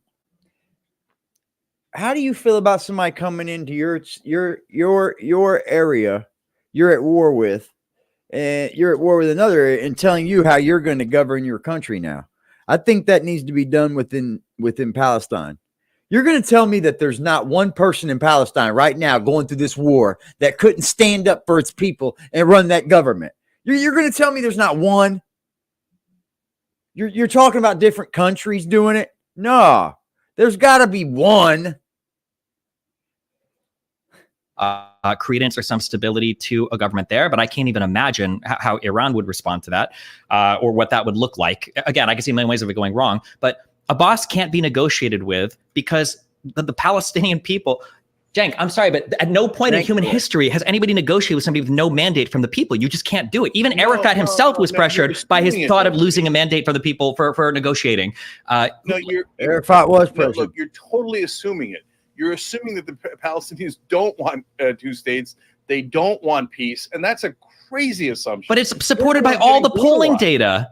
No, but wait, how do you wrestle with that? How do you wrestle with the fact that the majority of Palestinians, when polled, support? Of course. If in the middle of my family being murdered, you ask me, do you support the murderers? I'm going to say no, I don't support the murderers. And I agree with you, but now you're just. But they've seen Israel as being the murderers for 60, 70 years, or for the entirety of them existing here. And then you say, hey, Cenk, you look in that unfortunate analogy, your family got butchered. Do you love the guys who butchered? No, I don't. I hate them. And do you like the people who work with them? No, I hate them. Now, do you want it to stop? Well, yeah, I do want it to stop. Okay, so now how are we going to get it to stop? Now let's are you in favor of that guy stopping it or that guy stopping it? Well, now that's a different question than I love the people who butchered my family. We have to. Okay, I feel like this is a very Western imposition when we say stop and when we say peace. And I'm trying to get people to move off this. Nobody in the world ever wants peace. MLK didn't want peace, right? We talk about like the uneasy tension that exists when there's peace, but not justice. What people want is justice. The problem is when you look at Israel and you look at Palestine, their definitions of peace oftentimes are highly conflicting. For Israel, peace might mean where they annex parts of the West Bank, where they continue to push the Palestinians in increasingly smaller land. They control their airspace indefinitely, and then they make a two-state solution where they're essentially occupying both states still, right? That might be peace for Israelis. Peace for Palestinians might be a one-state solution where every single 6-7 million Palestinians get a right of return. They all get to come back. They get to vote. They get to create a Sharia law, Islamist government, and that's peace for them. When we talk about peace, that's not relevant. What's really relevant is what is justice for both sides. And as long as Palestinians' form of justice is whether it's terrorist attacks or whether it's encouraging to fight against the Israeli government, this is the history of Palestine and Israel, is them constantly fighting against each other. And I don't know why we make this excuse for Palestinians where we're like, well, of course they don't support Abbas and they don't want to negotiate because their family's been killed. That's where all the right-wing governments in Israel came from, was from Palestinian terrorist attacks, especially the Second Intifada from 2000 to 2004. There's like the biggest radicalizing moment for so many Israelis. I don't know why we don't grant them the same leeway. Like, yeah, okay, obviously Israelis are super radicalized as well. Obvious reason why, Destiny. I mean, come on, you're a smart guy. One side is occupying the other side. So for you to say, oh, they're all equal, I can't believe the Palestinians didn't accept their occupation and fought back. That is just, they're just so radical and nuts, right? And it's definitely their fault. And the other side goes, what? I was just occupying them for 75 years. What? Oh, I can't believe they attacked me. No, there's one side that is definitely guilty overall, and that is Israel for doing the occupation for 75 freaking years. I mean, and if you don't get that the occupation is the core of the problem here, you're trying not to get it. You're trying to avoid the problem because you kind of want the occupation. And so be honest with yourself. And I'm addressing the audience, not you specifically, Destiny. So as long as the people are occupied, they are going to fight back. If you deny that, you're just on a different planet. Like, I don't disagree that the occupation is a thing that bothers a lot of Palestinians and drives them towards a more radical position. Yeah. But I think one thing you don't understand is a lot of Palestinians consider Israelis present in the Levant, in this area, to always be an occupation. For some of them, a two-state solution is an occupation. Willie tried to threaten me again. Don't you love it when he threatens people on his own community wall? He's an idiot. He's an idiot. Don't threaten me, Willie. Your threats are weak. Weak. You don't know what information I've got over here. Well, guess what? If you've got any information on me, buddy, it's nothing. Nothing compared. Nothing compared. And I think for Israelis, I think the worry is that even if you did tomorrow negotiate a two-state solution, not only would the attacks not stop, now they're going to be elevated because now they've got their own country to launch attacks from. Now when we go and attack them, now we have to declare war, and it's going to be a whole other thing. Why would Israeli citizens, what faith would they have that Palestinians would be peaceful after a negotiated two-state solution if Israel just right now acquiesced to all of their demands? So two things about that, Destiny. Number one, if you stretch that out, that means if we ever give them a state, we think they're going to attack us more, so we're never going to give them a state. And that is actually exactly what Israel's doing. So then you're permanently the bad guys. Make Palestine. I know it breaks your heart to think of it that way, and you won't accept it. No. Occupying Israel. 5 million people and humiliating them daily. Good point. And just rubbing their face. We're in charge. You don't get to be free. You're always going to serve us. But you should love it. Okay? So no, the occupation is definitely the core of the problem. Man. Here's the problem with me. Yeah, you're occupying them. But just like old boy said, they're over there putting their boots in their face. Like, Palestine is a fucked up, Gaza Strip is a fucked up place, bro. Like, they have to shit and drink, they have to piss and shit in sewage drains that then flows into the water that they then have to turn around to get to drink because Israel shuts down shit on them. It's a fucked up, it's not a paradise at all. So I think the fucked up part about it is yeah, they're occupying them and they're saying, we got your boot on your neck and all that shit, but it's not even a lovely place to live. You're not doing nothing for us. Now, if you say, hey, wait a minute, the Israelis want peace afterwards and justice, and if the Palestinian state then attacks Israel. It took me a while. Okay, but then I'm 100% on Israel's side. With it.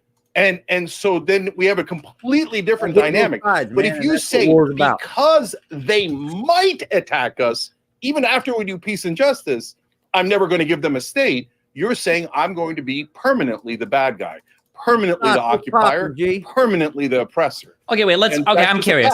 Let's say now, right? Let's say that, I mean, in a very reductionist way, kind of, let's say that Palestinians had a state, and it was a combined state of the Gaza Strip and the West Bank. Let's say that this was granted to them, a year ago. And then let's say that October 7th happens again. Would you support the current Israeli invasion into the Gaza Strip, everything else the same? The same number, 25, 35, whatever thousand deaths, 20 to 30% were Hamas militants. Would you support the same Israeli military operation to the Gaza Strip if they were their own country? Yes. So that's a really good question. And I have two answers to that. One is say yes. I would accept it a lot more, than the current situation. Yeah, I would. But it sounds like you wouldn't accept it. I don't think you would. I think you'd be making the exact same. I'm getting to that. Okay. I'm getting to the second part, right? So number one, I accept it more because, well, brother, you gave them everything they asked for. They still attack you. Yeah. I get it. Right. And so that's point one. Point two is I get that. Even in that situation, it's gonna have to be a two-state party, Destiny, bro. and I would not ever going to be where one state. You're never. It's either that or they're gonna wipe them out. Giant muscles, and the other kid's like 80 pounds, and you've already punched them in the face 20 times. Now everybody looking around. The first time he punched you and you punched him back, people were like, totally get it. You punched him back twice, 4 times. People were like, okay, I still get it. He started the fight. On the 20th time, you're like, please, brother. Okay, you were right. You were right to attack them because they attacked you. But you're beating the shit out of him. Stop hitting him in the face. You're going to kill him. Don't. This is getting grotesque. So is there a point where it gets to be too much? Of course, it would be. I don't know how they have it where you've got a war between two countries, right? Okay, but like nobody supports. That, no, right? What? That at some point that the country that was attacked has counterattacked so badly that you say, I don't evaluate conflicts and counterattack so badly or number of people killed. I'm thinking of like mission objectives, which I think is how every single commander everywhere in the history of all of warfare thinks of warfare. It's not just by number of deaths or whatever. It's by military objective, which is in this case, it's decapitating what they consider to be a terrorist government or a terrorist group. But that's impossible, right? It's not impossible. I don't think so. No, of course not. You think they're going to kill enough Hamas members? And at this rate, that means minimum like 55,000 dead Palestinians. We don't know 100% how many. I mean, now that the ground invasion has started, I mean, the civilian deaths have slowed down quite a bit, or the no, they haven't. 150 today. It's 150 every day. Yeah, it's better than 700 to 1,000 a day in the early conflict. Like the deaths were way higher under the airstrikes. You can look, you can plot, you can see all the deaths per day. There are still Palestinians dying every day, but the numbers have fallen off quite a bit compared to when the invasion started. But I don't think with what you said, and I know you're saying you might support the invasion, although it's not attacked by an independent country. Of course they get the counterattack. Of course. No, it's not just a counterattack. You keep trying to make this sound like it's a tit for tat. That's not how this works. Like Israel wants to be a secure country. If you're getting attacked by somebody, you have a military objective afterwards. Their military objective is to not get attacked by them anymore. It's not like, well, you killed 1,200 of our people. We're going to go do it October 8th into your territory and kill 1,200 of your people. That's not how it works. That's not how it ever works. Buddy. So, Destiny, we got attacked on 9/11. We then attacked Afghanistan for 20 years. We attacked Iraq, which had nothing to do with it. And we killed and killed and killed and killed. And did we accomplish our objective? 20 years later, people were like, no, I can't believe we left Afghanistan. We didn't accomplish the objective. Because if you like war, you're never going to accomplish the objective. To be precise on that, I think we did accomplish a righteous objective. That's a good point, bro. Which was essentially the decapitation of Al-Qaeda. I think we did a really good job of that. The problem was that we had other missions that were stupid. One was the deposing of Saddam Hussein, and then the other two were the nation-building adventures that we went on in Afghanistan. I don't think it was stupid. See, that was dumb statement. Destiny, that's what pisses me about. That's what pisses me off about this fucking guy. I love how bright he is. He's a smart dude. I watch him a lot. I'm subscribed to him. He's a very smart man. And I like the fact that he can be a liberal. He's a fucking lefty and he's smart, but he follows the facts. And I get the facts, but to say that going after Saddam Hussein was bad is downright wrong, man. It's wrong. It's wrong, bro.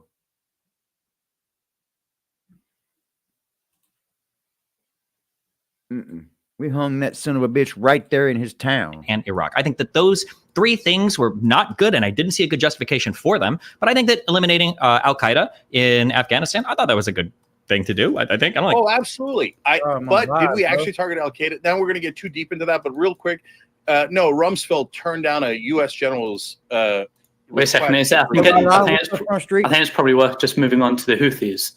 Just talking about that, just quickly addressing that. By the way, just apologies, the Wi-Fi and electricity all just turned off in my building, so I had to quickly rush over elsewhere. That shit we were talking about, and all the lights. When you said we were going, that's okay. But look, I gotta ask Destiny a question. Okay, quickly, then we'll move on to the Houthis. Yeah. So when you talk about accomplishing objectives, and you say it's just slaughter Hamas, and we'll kind of know when we slaughtered them enough. But in the meanwhile, we're just slaughtering innocent Palestinians. Being here, but I'm good with it because we're accomplishing a military objective. I really want to ask you: are you like 150 largely innocent, meaning like the great majority of them, even according to the IDF, are innocent civilians? 150 of them, even in the reduced rate, die every day. To me, that breaks my and Destiny. If 150 Israelis were dying every single day, and we're like, no, Palestinians didn't accomplish their objective. They still don't have a two-state solution. Kill another 150 Israelis. Kill another 150 Israelis. Kill another 150 Israelis. This is the problem. I don't think you'd be good with it. I don't think America would be good with it. I don't absolutely think anybody would be good with it. I'm not good with it. It's horrible. 150 Palestinians. So I don't know where this not really human thing comes out from. I don't know if you actually do have some anti-Semitism bleeding out of the. I don't know why you keep bringing that up. I don't think anybody's arguing for the anti-humanness of Palestinians. This is a very real geopolitical conflict that doesn't mean. I do care if they die. Hamas doesn't care if they die. And Hamas is the owner of the region, and Hamas is the one conducting warfare. I don't know why we're so critical of the defending country here when Hamas is the one that Hamas has popular support of the Palestinians. Hamas operates out of the Gaza Strip, and Hamas does infinite attacks against civilians. Hold on, you wanted me to answer the question. You asked me if I care that civilians are dying. I do. I think it's horrible that civilians are dying, but the responsibility there rests with Hamas. And if anything, for the Palestinians that continue to support Hamas, which unfortunately is still the majority of the Palestinians. That is a big issue, and that has to be dealt with. We ask Israel to just roll over and grant them infinite peace as a reward for the October 7th attack, and then pray that they don't attack them in the future. Even though if they did attack them in the future, people like you would still say, well, you don't have the right to do that, just like you would probably against the Saudi-led coalition going after the Houthis in Yemen, even though the Houthis in Yemen are shooting ballistic missiles into Riyadh. You're going to say the exact same thing. Well, no, there's a famine, there's a humanitarian crisis, there are too many civilians dying, like that attack. Israel is still the big guy. Israel's still the 200-pound guy against the 120-pound guy, even if they're two separate states. So no, I don't agree that giving them a separate state achieves anything for Israel. I don't even think it gives them better humanitarian standing for people internationally like you that would criticize them regardless. And I just don't see any reason. I think it's absolutely true. But why the hell would I criticize Israel after they make a peace deal and they have two states? Well, that doesn't even make any sense. You would criticize them for this same counterattack if Hamas continued to attack them from the Palestinian state. No, I said you could do a counterattack, but there comes a point where you've murdered enough. So wait, so counterattacks are just measured? Is a counterattack just measured in human life then? If they kill 1,000 of my citizens, I go kill 1,000 of theirs. Is that the point of a counterattack? No, your point is endless war, and you just admitted. I didn't say endless war. You want endless war. You're saying because if you kill, they're going to attack anyway because they're savages, right? No. How many are 2,000? If you come kill 2,000 of my people, I'm coming to kill 20,000 of yours, and then and then I might bring you up on YouTube and expose the shit out of you.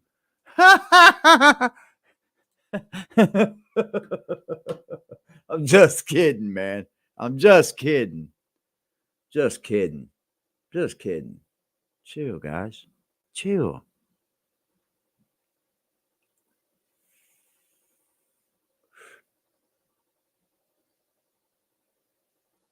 The world is going crazy, isn't it? The world is going crazy, isn't it? You going to murder, Destiny? However many it takes to complete the mission. Because daily. You're definitely about no Israelis dying. None. Zero. You're in favor of 150 Palestinians being murdered every single day because you didn't accomplish your totally impossible objective of decapitating Hamas. Cenk, when you see the IDF in Gaza right now. Yeah, I think it is probably. You're not going to get rid of Hamas, bro. You're not going to get rid of the Bloods and Crips. Hamas runs deep in these people's veins. Like that's deep in their veins. Do you not see them as what they're trying to do, which is trying to wipe out Hamas, or do you think they're just trying to kill Palestinians for no reason? No, I think they're trying to punish collective punishment of the Palestinians. I think they're barely trying to get Hamas. They've barely been in the tunnels. They've rescued no hostages. They've murdered hostages. Wait, hold on. How can you say Palestinians wantonly on tape with your own eyes, and then you tell us, "Oh golly, gee, they meant to shoot." I don't think someone. I don't think so, man. Here's the deal, man. I'm 100% with people. If I attack you, I can't tell you how to react, man, or when to stop at that point. Right? It's kind of crazy that somebody would do something to you and then say, "Better not do that to me." Yeah, I know, right? Well, that's not how this works. You know what's funny? One thing that I hate is when people they're actually trying to tell you how you should feel about something. Yeah. When the fact is they don't control you. Yeah. It's kind of wild, isn't it? Yeah. Yeah. Or better yet, you know what's funny? You see that a lot on YouTube. Yeah, exactly. You should feel but AD about something because they do. Like, not to get off a topic, right? I see it. You heard what happened up in Pennsylvania? No. Nah. Up in Pennsylvania, like near me, because I'm in Philadelphia, right? Mm-hmm. This guy went up and unalived his father for being a quote unquote traitor to the United States. Yeah. And he beheaded his father. Damn. And showed it on, and it was they showed it up on YouTube. Yeah. And it had like 5,000. It had like 5,000 viewers before YouTube took it down. That's crazy, bro. That's crazy. You're right. Right. I've said it a lot up here, Crisis. I'm scared for my kids. You know what they can never stop though? They can never stop unity. Yeah, they can, bro. Well, I mean, unity is what's going to have to take over. You're right. I mean, it's going to have to take unity to win. Yep. I'm stoned as shit up here, y'all. My bad. I'm like ripped. I've been smoking tree all day, bro. Good, my fucking son came over here and hung out. I ain't seen my son in like 3 fucking months. Little creep. Right. He thinks he's just too cool to see dad now. I'm like, yeah. What else? But they just accidentally murdered 27,000 Palestinians. He just leaned into seeing you. He leaned into it. They are the best military. Yeah, he just leaned into coming over here. My daughter's still here, man. She's like been in my weed since she's been here, little fucking brat. She's like, "Hey, you want to smoke a joint, Dad?" I'm like, "Sure." All day, baby. I used to not smoke with my kids, man, but when they got 16, I started. I just didn't want to let them do it out there. Yeah. You know what I mean? Because I never hid it from them, ever, bro.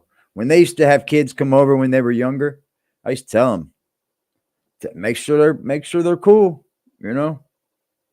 We don't need nobody going back and telling on us. They'd be like, your mom and dad, they used to love coming. Their friends loved coming to our house, bro. Like we were the cool parents in the world, but they always miss. And Joe, there goes another civilian. Boy, they were really trying not to kill them. Come on. Again, if you're an Israeli supporter, right-wing Israeli supporter, you believe that with all your heart. I get it. But the rest of the world doesn't believe that. But nobody, hold on. The rest of the first of all, if Israel was trying to just kill civilians, a 2 or 4 to 1 ratio of civilian to fighter death for civilian to Hamas militant death in a highly urban environment completely betrays that entire analysis. If they were trying to just kill civilians, they're doing the worst job of any invading power in a highly urban environment ever. Why wouldn't they have killed 100,000 or 500,000 civilians? If they really wanted to just kill as many civilians as possible, why have they only killed 20? What, has it even gotten to 30,000 yet? Why have they killed so few? Oh, it hasn't even been 30,000. Can you imagine if we said about Israelis? They didn't even kill 30,000 Israelis. They only killed 1,200 Israelis. What's the big deal? Because that is what Israel's doing. They killed 1,200. Why have they only killed? Why have they killed so few? Why have they killed so few? Now it takes a whole week to kill 1,200 Palestinians, but no one cares. First of all, dead Palestinians are irrelevant to the West because that's why I make the point about non-humans. No, that's not true. Dead Palestinians Palestinians killed, you would be livid. dead. When a Palestinian is being killed, you just genuinely don't. No, Cenk, I think that's not the point Destiny's trying to make. What he's trying to say is, why, if Israel really were just trying to kill Palestinians and they were just about collective punishment, couldn't they kill? Did you say something? No. Okay. No, I was saying, what up, AC? Oh, okay. Okay. So many more people. Yeah. So that's an easy talking point. Yes, there's a difference between genocide and Holocaust. If anyone says Israel's trying to do a Holocaust where they're trying to kill every single Palestinian, that is obviously not true, right? If they wanted to kill every Palestinian, they could, obviously, right? So then the question is, yes, but are they targeting Palestinians, which is the definition of genocide, and killing them in a disproportionate way? Yes, obviously. You said the whole point of what they're doing is trying to kill Palestinians. No. Okay, so let's be super clear. So do they have an ostensible objective? I mean, they never go in the tunnels. They barely ever kill Hamas. They never rescue hostages. What do you mean barely kill Hamas? 20 to 30% of the deaths so far have been attributed to Hamas fighters. How is that barely killing them? Yeah, like they've never shown any, anyway. I don't. They've never shown any what? They've shown tons of video footage of tons of different things, but okay. Okay, all right. So, but even by their own admission, they kill 2/3 civilians, and that is the best. I love watching, which isn't bad, given that it's highly urban warfare. Those ratios are about what you'd expect them to be. What? You're good with Hamas because Hamas killed 2/3 civilians. Hamas tries to kill. Hamas wants to kill civilians. No, but what do you mean? They killed troops and they killed civilians at the same exact rate as the IDF. I don't think it was. I think it was like 5 to 1 or more. Wasn't it 1,200 people killed and 200 were military people? Some odd civilians and 300 some odd soldiers. Wait, how many civilians did you say? Terrible terrorism. When Israel does it, they had to. They had to murder.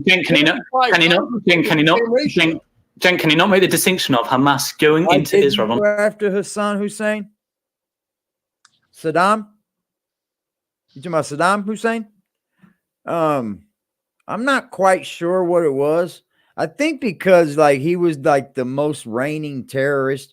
He was really doing his people bad. If anybody can touch on that, let me see. What was the reason? The real reason was that Bush wanted to get revenge because Saddam Hussein went up and tried to have his father assassinated.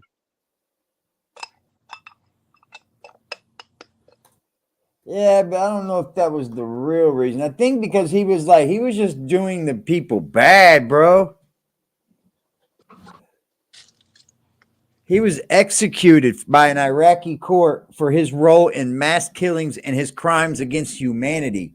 Yeah, he was oppressing his people really, really bad. You remember when they went into his mansion, bro? He had gold-lined fucking railings on his stairs. He had all of the frames in his pictures were gold all the way around him. He had jewels and shit going through his fucking floors.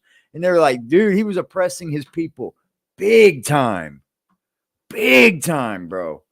And that's what they did that for, I believe. And he had a big country, man. Iraq's huge. It was a big country. That's what I believe they did that for. Because they let the Iraqi government take their own court and hold court how they wanted. Remember, they hung him right there in the middle of his own town. Like downtown, his town. Knocked the head off of his statue. That was a time in history right there. I remember that. I was a young man. That was a time in history. Remember that soldier was getting ready to throw a bomb in that foxhole. He was that close.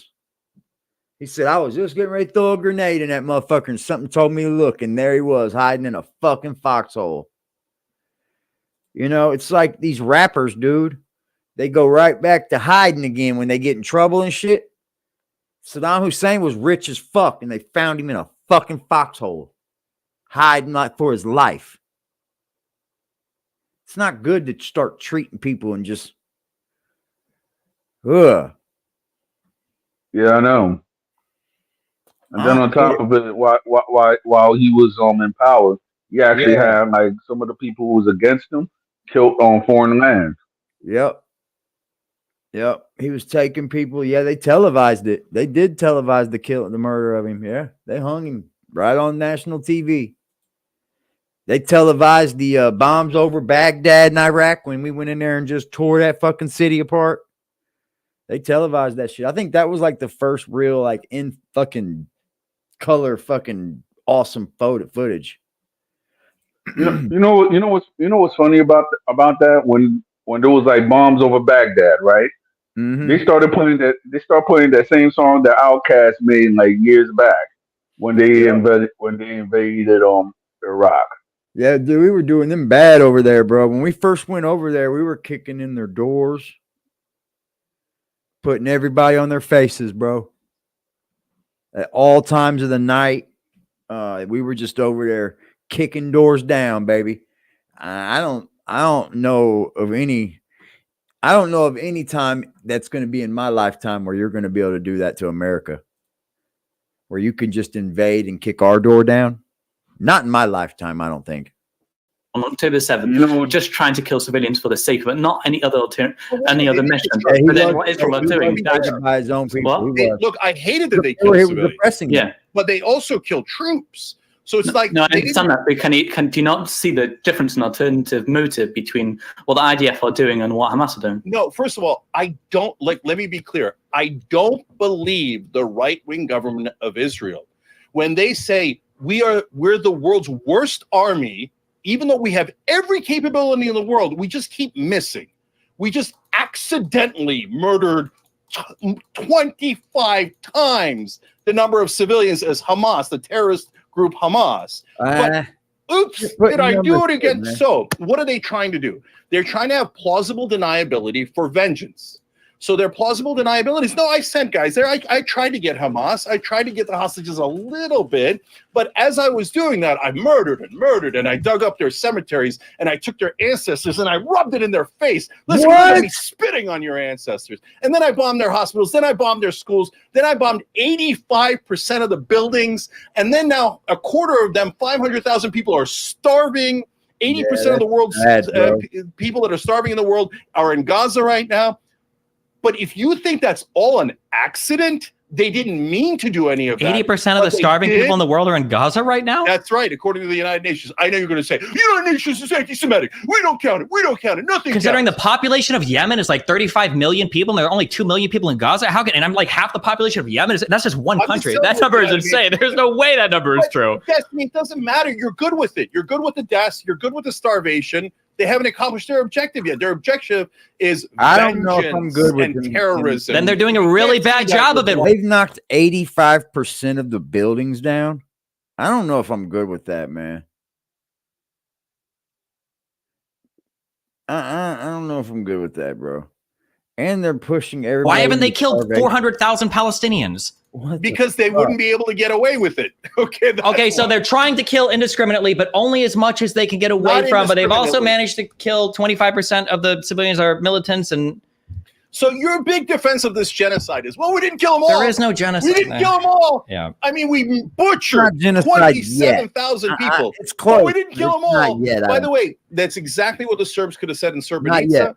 By the way, the Turks could have said it about the Armenian genocide. I mean, they attacked us and hid behind their human shields. So 2 million of them needed to be death marched? We had a right to defend ourselves. We had a right to defend ourselves. And we didn't kill all the Armenians. And yet you call it a genocide. You see how absurd that sounds when it's about Turks.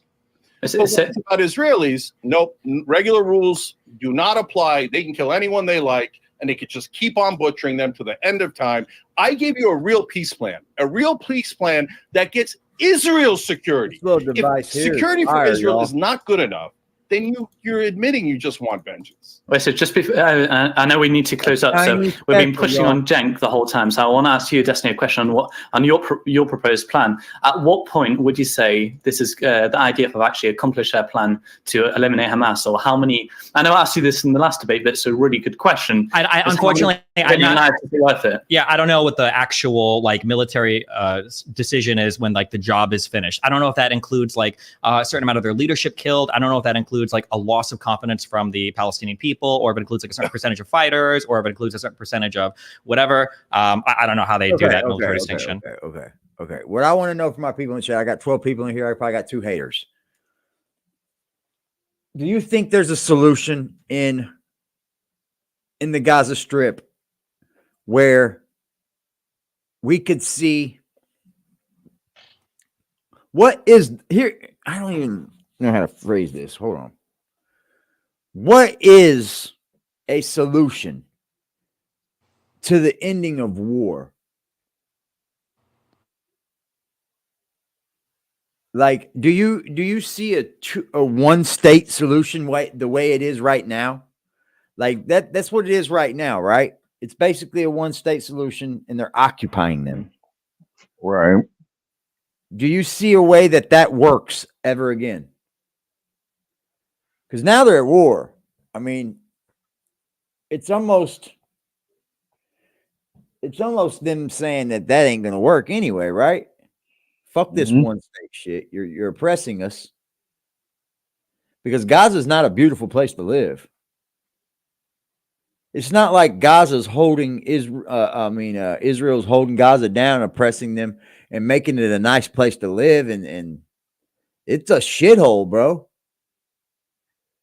So, do you think that there's like a way that they can live together? There has to be. Like, there has to be a split. This is one thing that I have to say, and I'm just saying for the stuff that I've read and everything like that. You have a lot of people who are hardline on both sides. The Israelis who are actually hardline Jews or whatsoever, and you have the hardline, and you have the radicalist Muslims, and then you got the Muslims, and then sometimes you got hardline Christians too, because Palestinians I is call both radicals. But then if you really look at it, it's like it's an ancestor beef, because if you really look at it, it was Yasser Arafat that was a part of that started the PLO. So since he went and he started the PLO, and then since he passed, and then Mahmoud Abbas, I guess, was his successor, not with the Palestinian organization. Now I guess you have like 2 or 3 organizations. You got Hezbollah up in I think it is Lebanon, if I'm not mistaken. Yeah, then you got Hamas, which is in Palestine, Gaza and West Bank, and Ramallah, West Bank. So if you really look at it, right? Yeah. I mean, if everybody has those hard lines and stuff, how come it's like, okay, we have these hard lines right here, but then I see Jewish and Palestinians, they actually work together and everything like that in the United States. That's what a lot of people don't talk to you about. Salute, James. Salute. I think. See, here's the problem with Israel. I know what they're thinking. Okay, if we give these people their own state, let's make it a 2-state solution. I'll give you this. I'll give you this much land back. We'll force the settlers back. We'll give you your land. You have to rebuild. They're scared that they'll start getting a lot of help from the rest of the Muslim world around them, and they'll just come back and take them over. That's kind of why they didn't want to give up the Gaza Strip anyway. It's because, if we give it to you, how long do we even get to keep Israel now? Because now we're going to get real fucked. Because now we've done given up all the land. Now we've done given up all the power. Now we've got you growing as a state next to us. And that Iran's going to fund the fuck out of it. They're on the border, on the water. It just, I don't know, man. It's a really hairy situation, bro. I don't know, man. I think, for one, America, stay the fuck out of it. Stop funding this. I don't like that. We should have stopped funding Ukraine a long time ago. But every other week, there's a new bill passed that's got Ukraine funding in it, Israel funding in it. How come every freaking bill has funding in it to go to these fucking foreign countries? They all owe us money. Collect. You loan all this money out of America? Start collecting it. It'll help our world, you know. For sure. What produces prices to go up? I think it's a business. Yeah. And like a lot of people say, it's political time now because you got the votes. You got the election coming up, man.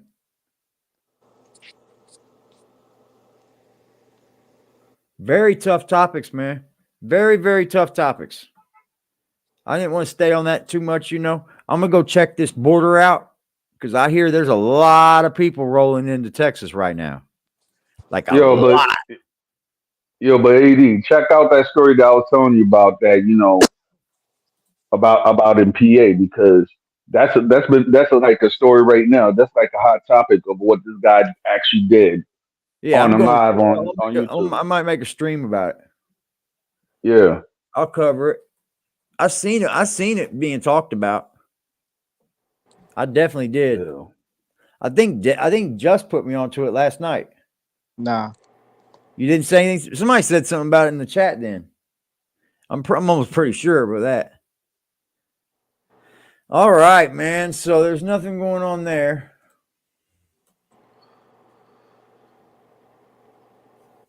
Meg Thee Stallion just got her master's. Did she? Yeah. Through who? From who? I don't know. Academics posted it. You didn't know what label? Nah. Good for her. I mean, she is a college educated, which a lot of people don't know. And when she actually lost her mom to, I guess, brain cancer or whatsoever, Yeah. the biggest thing is that Nicki was mad because of the statements of the diss song that Megan made, calling out her husband, whatever, for being a creep. And then after that, she wants to go and diss on this woman, on the memory of this woman's mother, Right? Which is very low down.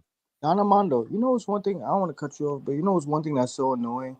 People will talk about that all day long, but what they won't add into what they're saying is that this is a ex-boyfriend of hers when they were in high school. They grew up in the same neighborhood. They know one another. 9 times out of 10, that we all have that in our mind. Like, damn, I wouldn't mind getting back with her, because it's like, oh yeah, but them are the most. Yeah. Them are the worst ones, though. Them are the ones that get you fucking caught up, bro. And he Exactly. big homie. You got to watch the ones that you love, bro, because sometimes it's okay to love them, but loving them from afar. Trust me, bro. Right. Right. It's that way with my fucking children's mother. But she was with the dude Safari before him. I mean, like, I'm in love to death with my baby mother. But she can't do no wrong. But you know, we can't live together. We can't be together. But that's fine. You're not gonna beat on her. I'm not gonna let her boyfriend beat on her and shit. Yeah, that's my child's mother. Right. We just can't live together. We can't be together because she's toxic for me, bro. Like, I step out the fucking window for that woman. I have. Like, I'll kill a motherfucker over that bitch. But she also knows that too. So we can't live together, bro. We can't be together. But damn, you know, I love her. I ain't gonna never deny that. But I can't be with her, bro. She's just my children's mother. Right. Like, she can't even get bread from me, bro. My kids can, but she can't get $1. But I still love her. I don't want nothing bad happening to her. None of that shit, bro. It's just something that, you know, you have to figure out. Like, she's bad for me, dude. And not even in a bad way, really. Like, there's nothing I wouldn't do for her. But that's what it is with me and my ex. I had to get away from that. You know, I hope that she gets better and everything like that. But the thing is, though, you know, I can't be with that person. Yeah. And everything because we had too much stuff. And now I just love my wife unconditionally. Yep. And that's it. Yeah, the chick I see right now, well, one of them, she don't mind the way I feel about my ex and shit. Like, she knows I got kids with this woman, bro. I was with her 15 fucking years. It's never gonna go away. Like, she called me one time because her boyfriend got into it and he threatened to beat on her or some shit. I said, don't call me until that motherfucker hits you, because I'm not getting involved in your arguments. You know what I mean? Like, we're not together, woman. We're not getting involved in no arguments. Call me when he beats on you. Not the therapist. Yeah, right. Hey, man, the Kansas governor weighs in on the Texas border fight. We got governors, bro. What do y'all think about this border, y'all? Who's higher, governor or mayor? Governor. The governor. Yeah, A mayor is above a town. The governor is above the state. Yeah, got you. Yep. I don't know, but a lot of people are mad because they think that the Venezuelan migrants are actually causing a lot of trouble because Nicolas Maduro went up and did a Castro move,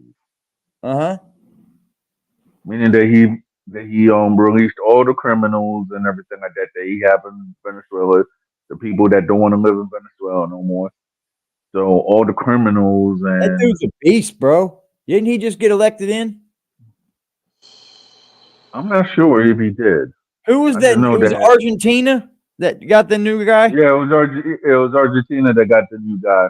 Okay, he's good for them, right? Yeah. You want the crazy haired dude? Yeah. What's his name? I forgot his name, but I know who you're talking about. Like he's a real right wing. He's a conservative. Like he's fighting it back against the left in South America. Mm-hmm. Yeah, bro, they need that down there. They definitely do. Yeah, but then the thing is, though, what we would think is left, right here in the United States, Yeah, it's fucking not crazy down there. Like what we would think is conservative in the United States is not really conservative in other places. Like for example, I guess it's the Prime Minister of Ireland, right? The Prime Minister of Ireland, has his husband or whatever. So when Mike Pence went to meet this guy and his husband, and this guy is conservative. The guy the Prime Minister who has his husband, right? So therefore, what I'm trying to say is that what we would think, which is conservative in the United States, the brand of conservatism differs totally outside the United States and everywhere else. Like for example, it's like a complete flip over there. It's like conservatism's left over here. Right. I get it. And then on top, yeah. Go ahead. So therefore, it's like its own definition. Yeah. Them South America's got a lot of shit it's going through, bro. Let's see what these folks are talking about. There's a lot of shit going on in South America, man. And it needs to be dealt with. A lot of corruption. I mean, yeah, but a lot of them countries down there are on the brink of collapse. Like nobody is like happy, bro. They're on the brink of collapse, man. Yeah. Follow at times, sometimes you'll follow those individuals because, like I said, they memorize the right bumper stickers, and you think they're the cool kids. But that doesn't necessarily mean they have all the facts. And do me a favor, if you guys can follow me, I'm on Instagram as the official Art del Cuento page. Follow me there.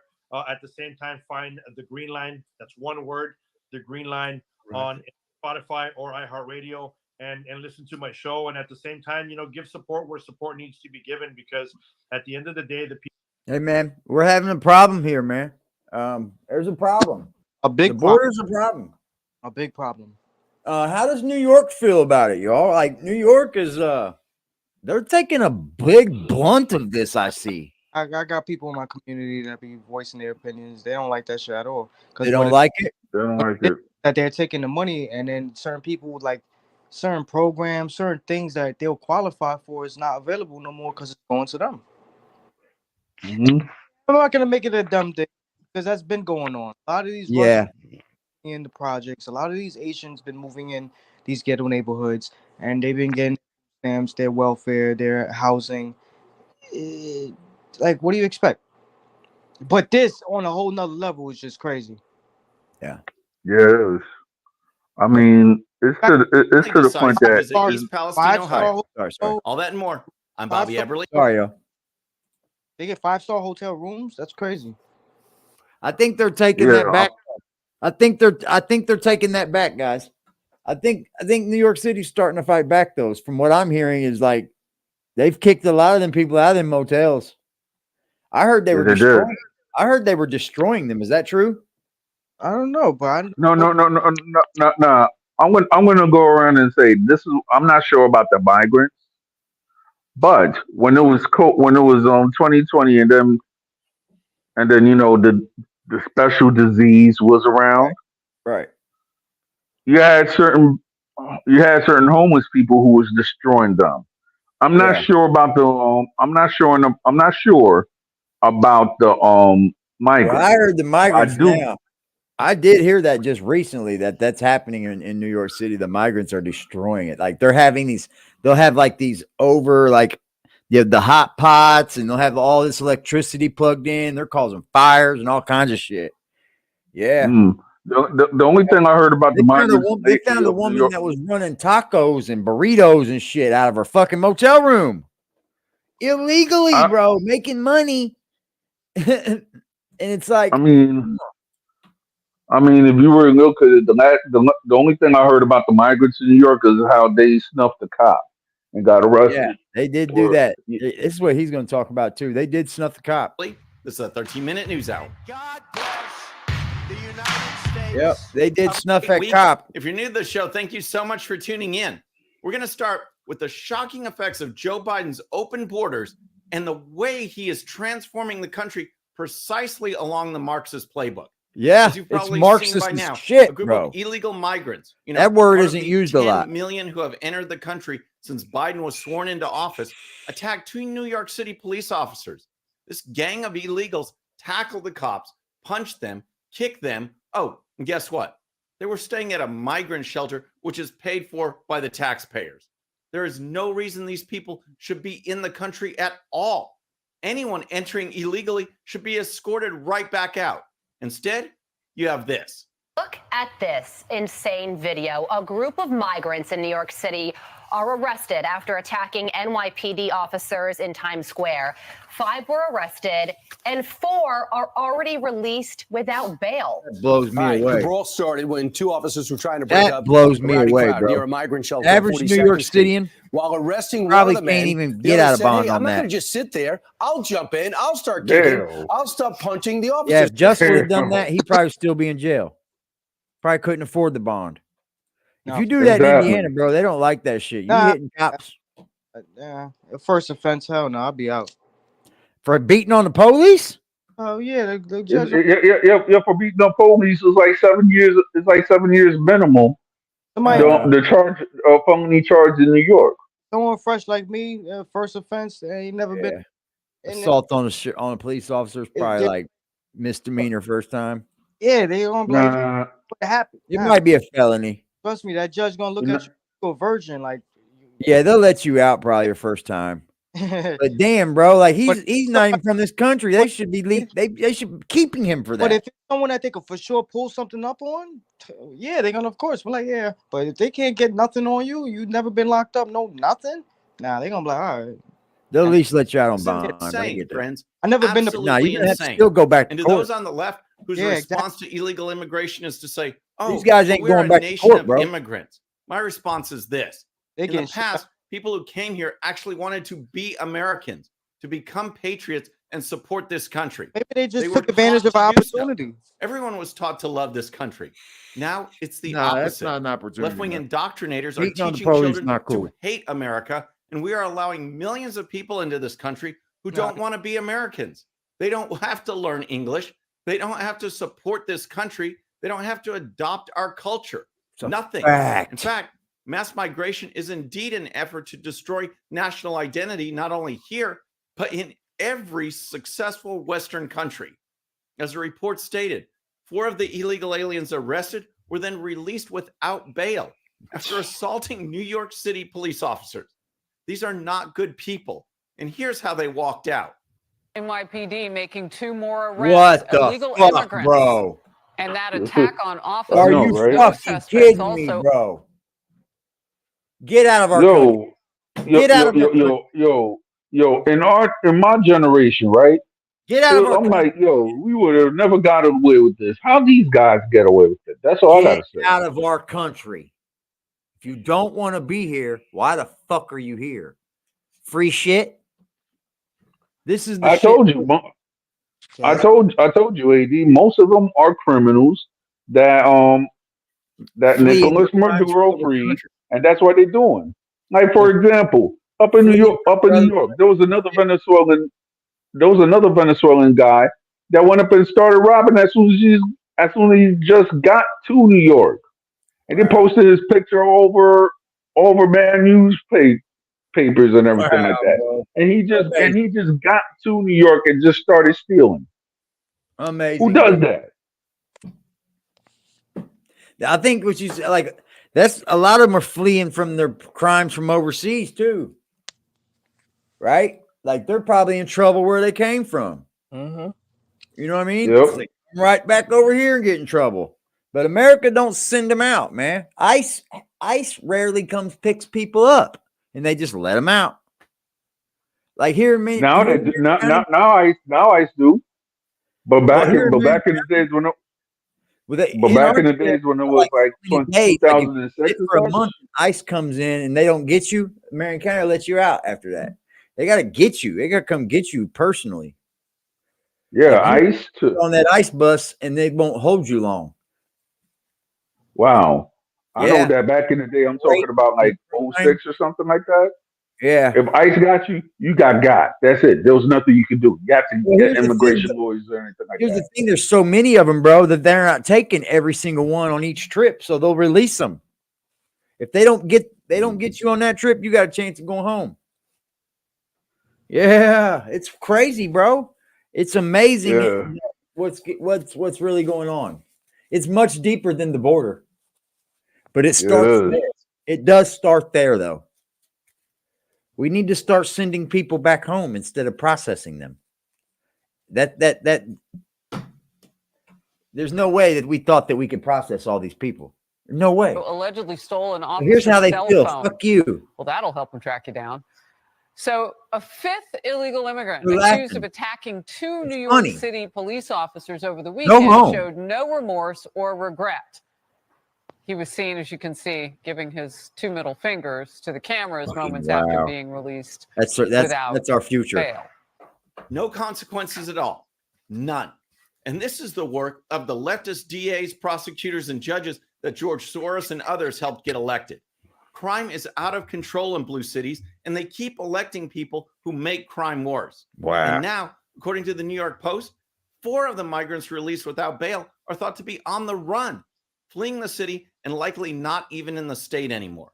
The Post reports that the cops believe the group could have hopped on a bus bound for California on Wednesday after giving phony names to a church-affiliated nonprofit group that helps migrants get rides out of the city. Holy I fuck, wonder if all bro. of this will encourage or deter migrants from illegally crossing the border. And just to add how completely off the rails the Democrats are, there was a vote in the House this week on a bill to deport illegal migrants who were caught driving under the influence. 150 Democrats voted against the bill. This is an orchestrated assault on America by the left. Just look at this chart of the yearly illegal border encounters. Remember, when this plan was first hatched, Biden's team said, oh, the rise is just from the usual seasonal uptick. Apparently, the season is now 3 going on 4 years long. Seasonal Boston, uptick, huh, the community Biden? is outraged following the closure Seasonal of a uptick. community center so it can be converted into a tax. Hey, man, you know what? Here's the thing with me. This country was founded on immigration. It was founded on illegal immigrants. What I know of in my heritage is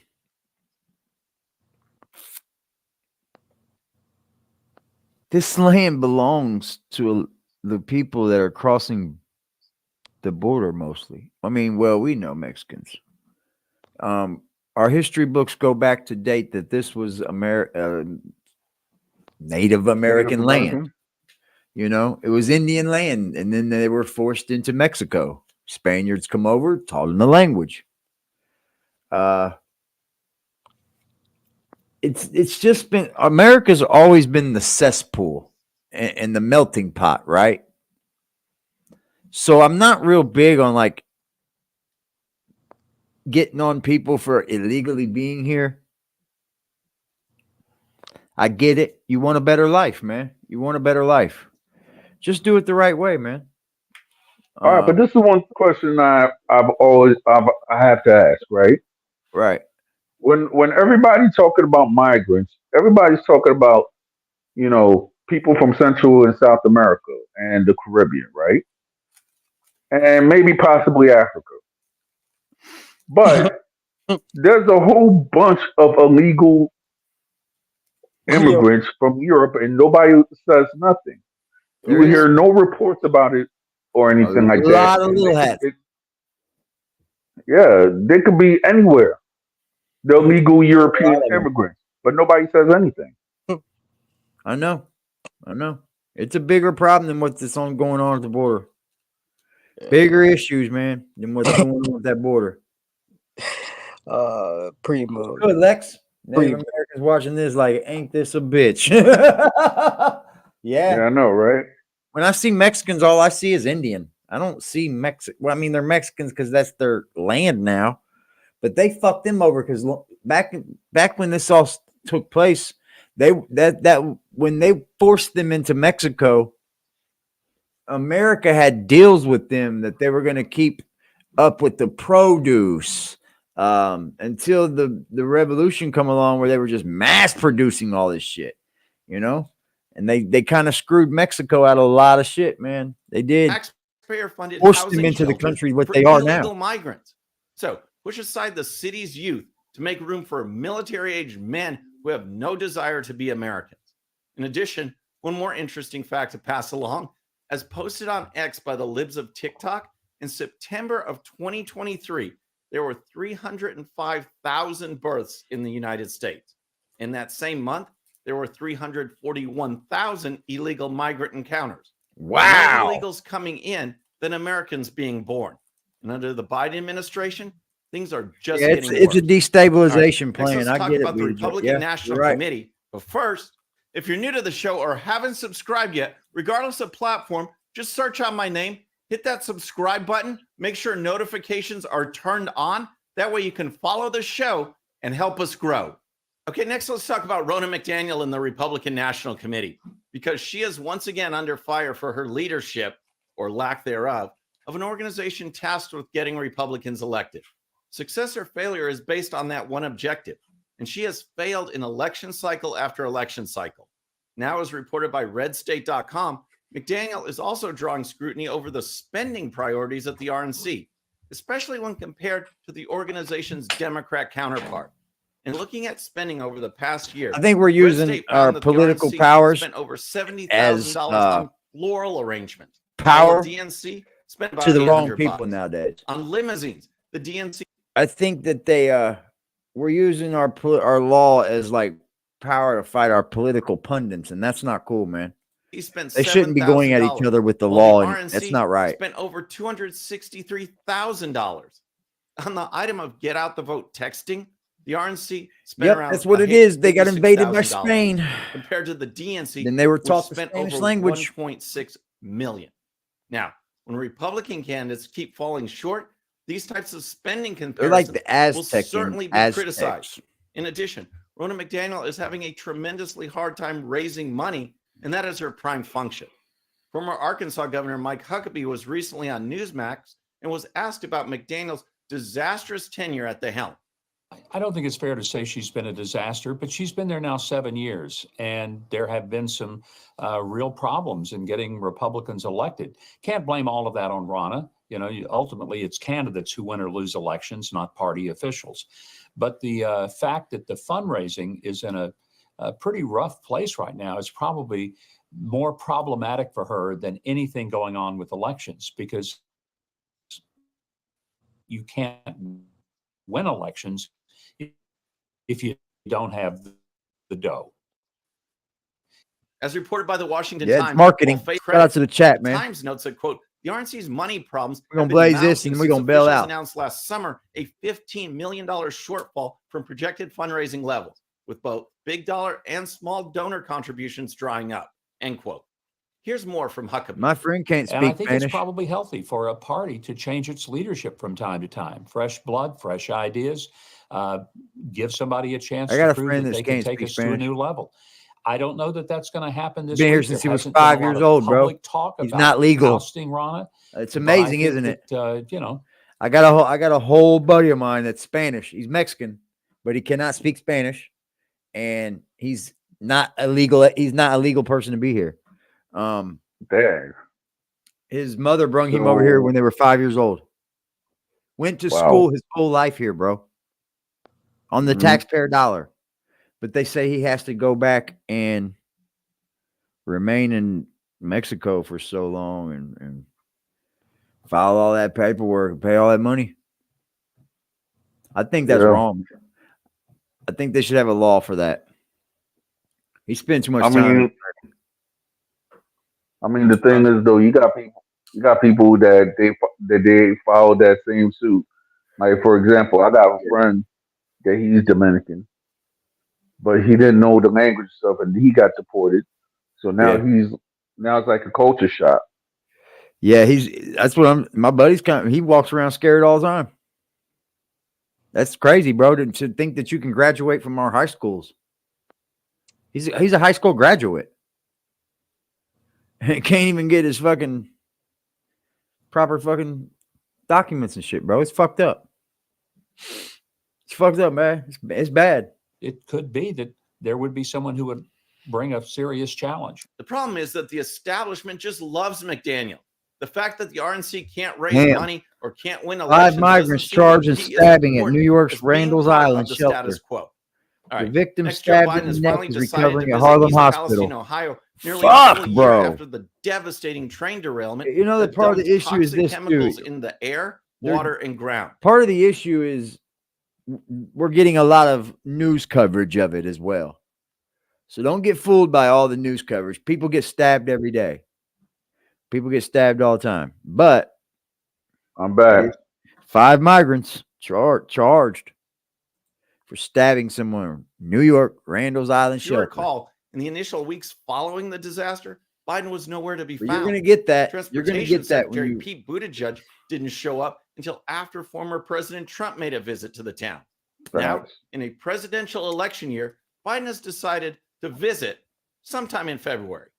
When asked if Biden would drink the water while he's in East Palestine, White House Press Secretary Karine Jean-Pierre responded this way. I mean, look, what I can tell you is the president's focus has been to do everything that he can to support this community from day one. Wow. We get what's going on the ground. We understand what's going on. That's why we've had the EPA. That's why we had DOT. That's why we had HHS. That's why we've had FEMA on the ground. Nah, man, go drink the water, Biden. Of the United you want States. the Americans to drink it? The idea of going to a red area of a red state was just too much for Biden. If he would have gone there, Trump showed up with water it's at not only fucking the McDonald's, moral dude. support that a president can give, it's the fact that a national press pool travels with him. That means much more in-depth coverage, interviews, and exposure. But instead, Biden has stayed away, refusing to step foot in the town. But here's Jean-Pierre. This is about this president being a president for everyone and showing up for this community.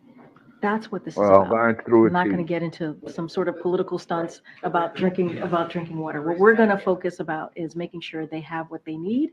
And drink the water, bitch. By community leaders, he's going to show up. He always said he would be there when it was the most helpful. That's right. Just a couple of points. First, Jean-Pierre actually states on live TV that this is about being a president for everyone and showing up for this community. All the while knowing, as we all do, that he has not shown up, not in a year. And yet she says that and everyone just nods their head. And then she actually states that drinking the water in East Palestine is a political stunt. Seriously. Is it a political stunt? Drink the water, Biden. You have confidence if you want the American people, if you can't water? get them new water, why won't he just call it a state of emergency and get them new plants and shit, right? Get them new factories. If the water is contaminated, it's contaminated, bro. You guys know where he's talking about, right? That place where that train derailed and shit up in Ohio. But once again, this White House will spin and spin an outright lie with no consequences whatsoever. None. So we've had illegal migrants flipping off the United States, Ronna McDaniel at the RNC, and Joe Biden finally saying he'll go to East Palestine. We have to ask them, do you have a relaxed brain? I got what you call, like, I don't know, a relaxed brain. Okay, first Relaxed Brain Friday. We'll start with the El Paso, Texas Police Department, which, after a high-speed chase or deep undercover work or busting that drug ring, police officers will now be required to then ask the bad guy if he is a he, her, them. Oh my or God, dude. That's right. Yo. Radical gender ideology will now be part of police procedures. As reported by the Post Millennial. Oh my God. Which comes after months of consultation with LGBTQ community groups such as Borderland Rainbow Center, will require police to ask about preferred pronouns, names, and gender identity. Are you fucking kidding Additionally, me? officers conducting frisks will be required to verbalize the reasons leading to their suspicions. Next, an update on Michael Cassidy. He's the Christian veteran in Iowa who beheaded a satanic display back in December.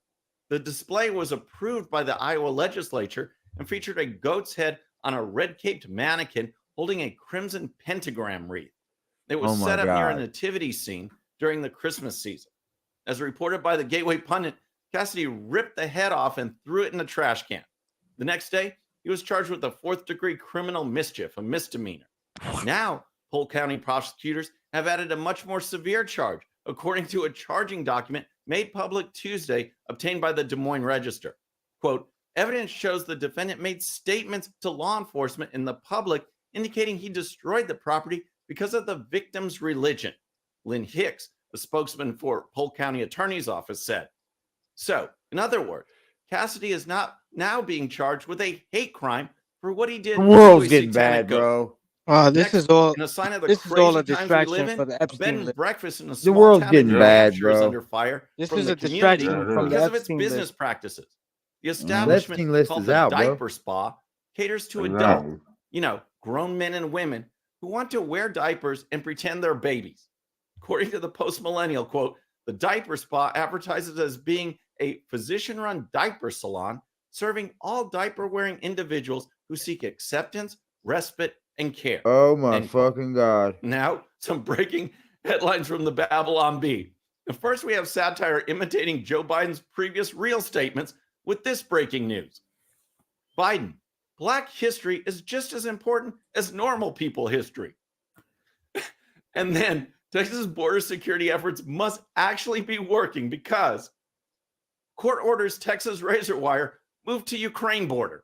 Oh, you just gotta love the Bee. Wow. Friends, that's our show for that's today. a good I hope you one, enjoyed it. dude. And remember, today's show's one sheet is available to Patreon supporters. That using the was a link in the good one description. there. The one sheet gives you the links to all the videos and stories used That on was a today's good one, show, y'all. so you can dive even deeper into each issue. And with that, Yeah, that's a good one. All right, y'all. I'm gonna call it quits for the night. I appreciate you, gentlemen. Enjoy your weed. Thank you. You too, man. Appreciate you, Don. I appreciate you guys, man.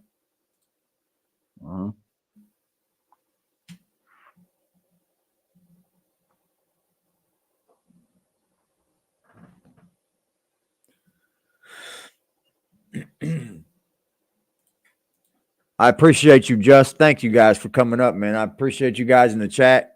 Everybody came in. Salute to James S. He stopped in and said, what's up, y'all? Salute to the dads out here, man. Salute to the people that take care of their children. Salute to the moms. Salute to the moms, man. Yeah, this is what we're going to do, Net. We're going to be just a discussion topics kind of, platform where people can have their own opinions. People can have their own thoughts, share their own opinions, their own emotions. I'm not here to judge any of you. I'm not. And as you'll learn to know me more, I'm very non-judgmental. YouTube has made me become more judgmental of things that I normally probably wouldn't have been. But that's only to guard myself, I guess. Look at what we're dealing with, bro. Look at what we deal with. Somebody tagging me, telling me he knows what I'm going to do. Or he don't know what I'm going to do. Who knows, right? He does or he don't. He's going to threaten me about something he has. Bitch, get to it. I'm not scared. What you waiting on? Because when I get to it, I'm not going to wait. Nah, I'm not going to wait, bro.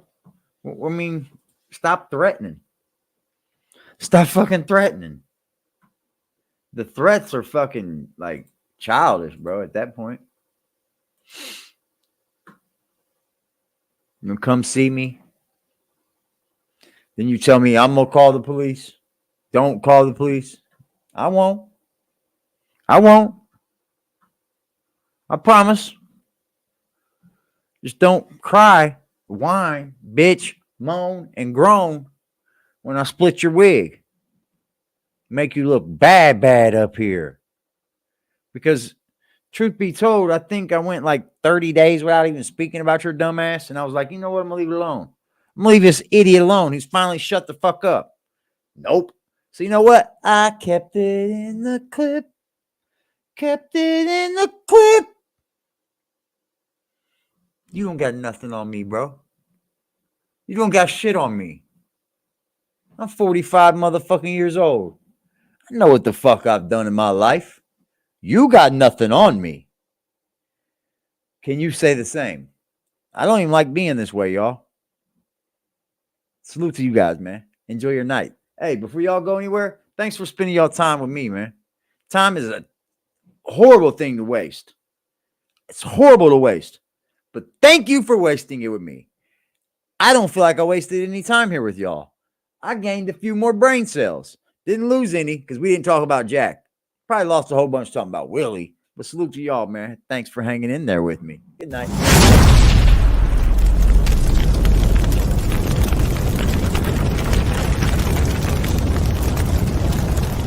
Rose Gold, salute, G. What's poppin', Rose? Good seeing you, G. He got a drop to come back with the bullshit. He got a drop. He got a drop. Okay, cool. Great. You know, it come in the form of an SSI check. It come in the form of a Social Security check. Nobody care about you, dude. Nobody ever paid you $1 to come talk about me, bro. I swear to God on my kids. I bet you can't prove it. I bet you come up here with some stupid ass name saying where you sent it to your damn self. I bet you. That's how stupid you make yourself look. You look like a fucking whole retard up here. What's poppin', Sugar Shack? Oh, y'all want to hang out? I hang out with y'all. I ain't got to work tonight. What they want for that, Just? Nah, I'm good. I see it. I see the price on it though. I need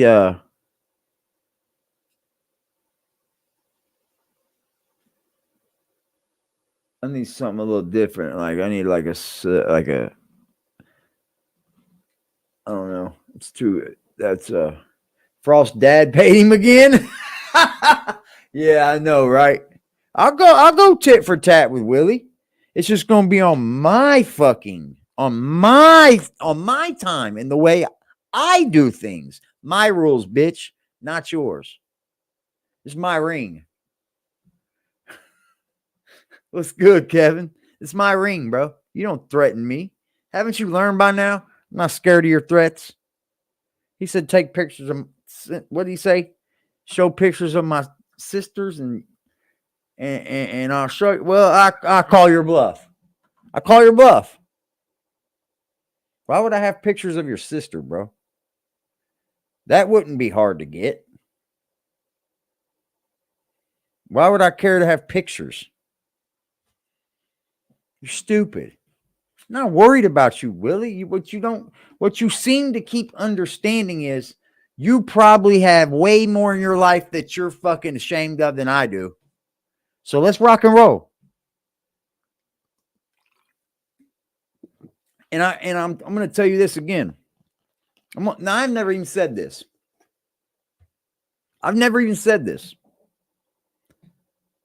I'm willing to go as far as you want to go, Willie. Where one of our lives drastically fucking change. They may. Who knows? But I'm willing to go there with you. Because you don't scare me. I think you're a big old bitch. And you can't help it that you chose the right one that just ain't scared of you, Willie. Just not scared. At all.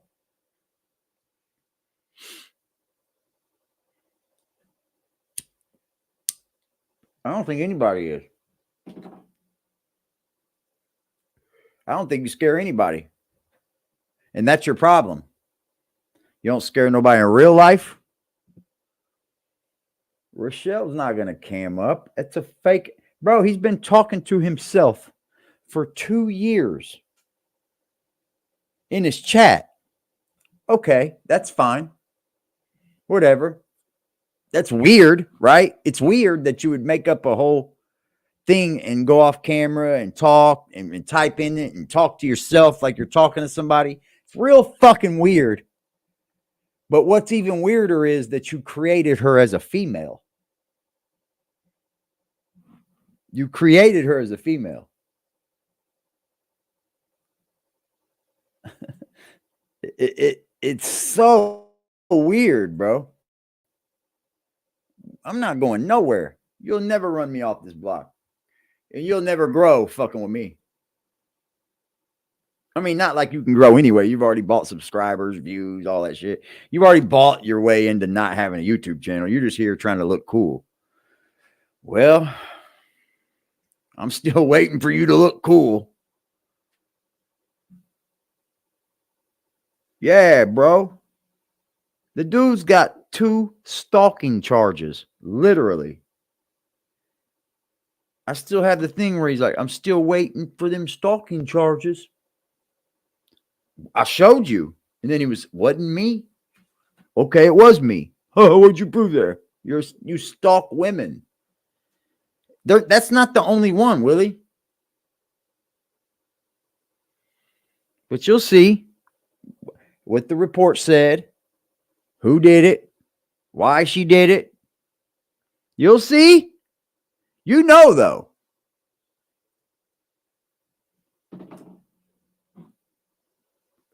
He said, hold on. You want to see this threat? I'll show you this threat. Only dummy I know that'll shoot a threat to me on his own community wall. Like idiot, bro. Like idiot, bro. You can't make it up.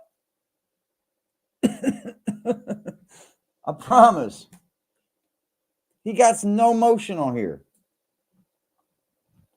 He tried to do a live flashback for Frost. He was like, Frost flashback. Woohoo! I got this one. No, you didn't. Because the bottom of your screen, you kept putting people's names up, which now makes you look like a stupid ass right now, bro. He kept putting Native Son's name up there and shit. I'm like, yep, no longer with you. Yep, no longer with you. Yep, no longer with you. Yep, no longer with you. Yep. He said, Aggressive Defiance, round number 8. Yep, you got 39 fucking views. 39.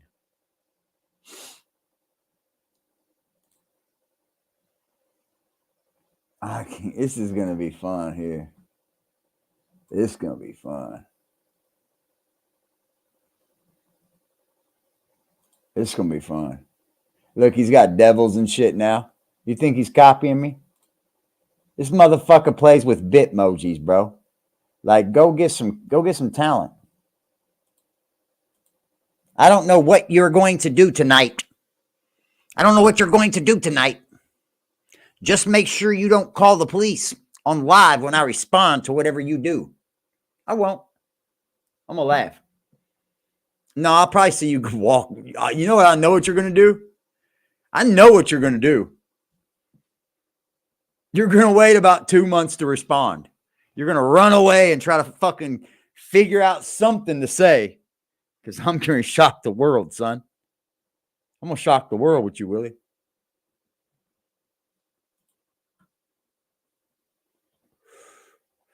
We'll shock the world with Willie, bro.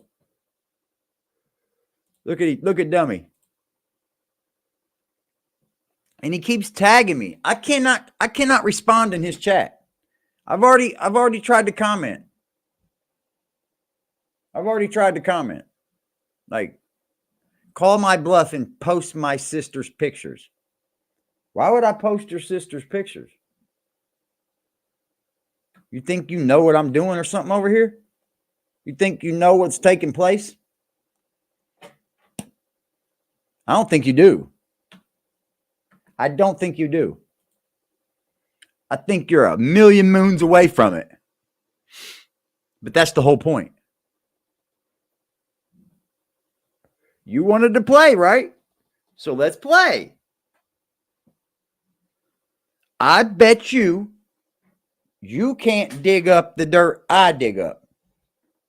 I bet you. I'm willing to put money on it, actually. Anybody want to take bets? Who wants to be the bookie for this? Who wants to bookie for this?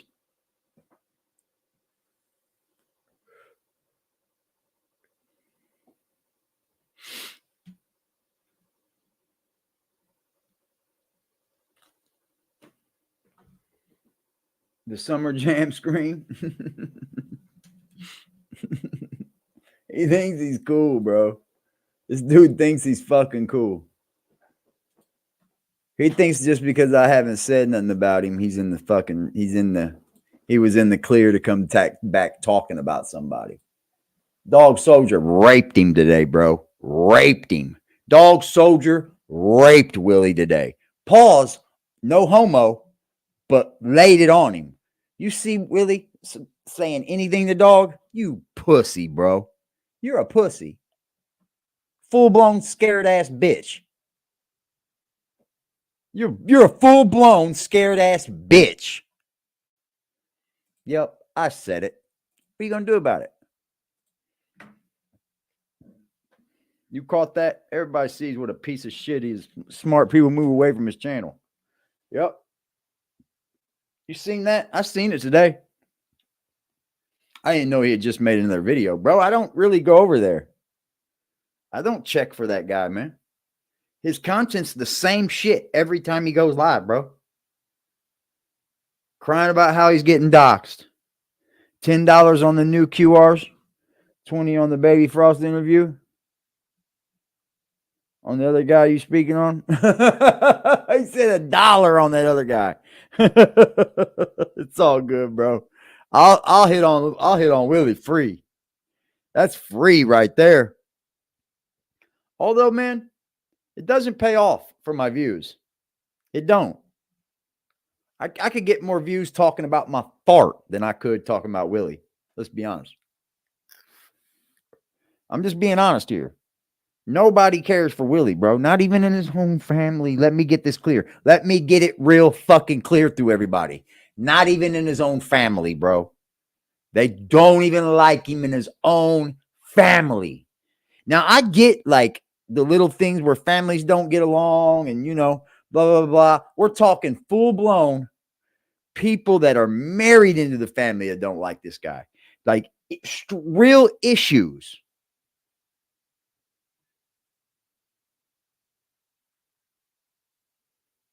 Because he thinks he's a gangster. He really tries to believe that what he's saying, he believes.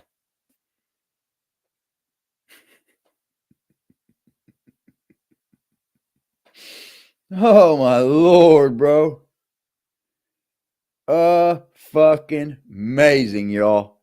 Amazing.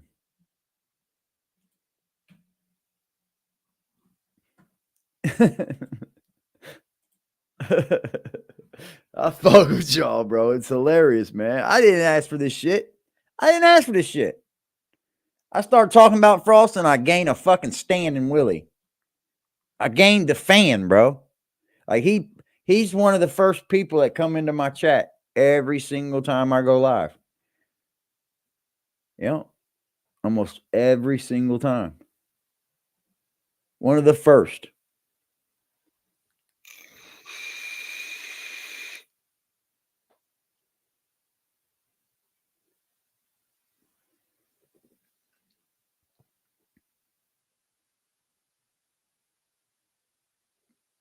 He's mentally ill, bro. He's not all epileptic and shit. Like he's not. Nah, he's fucking really sick. Like he's got issues, y'all.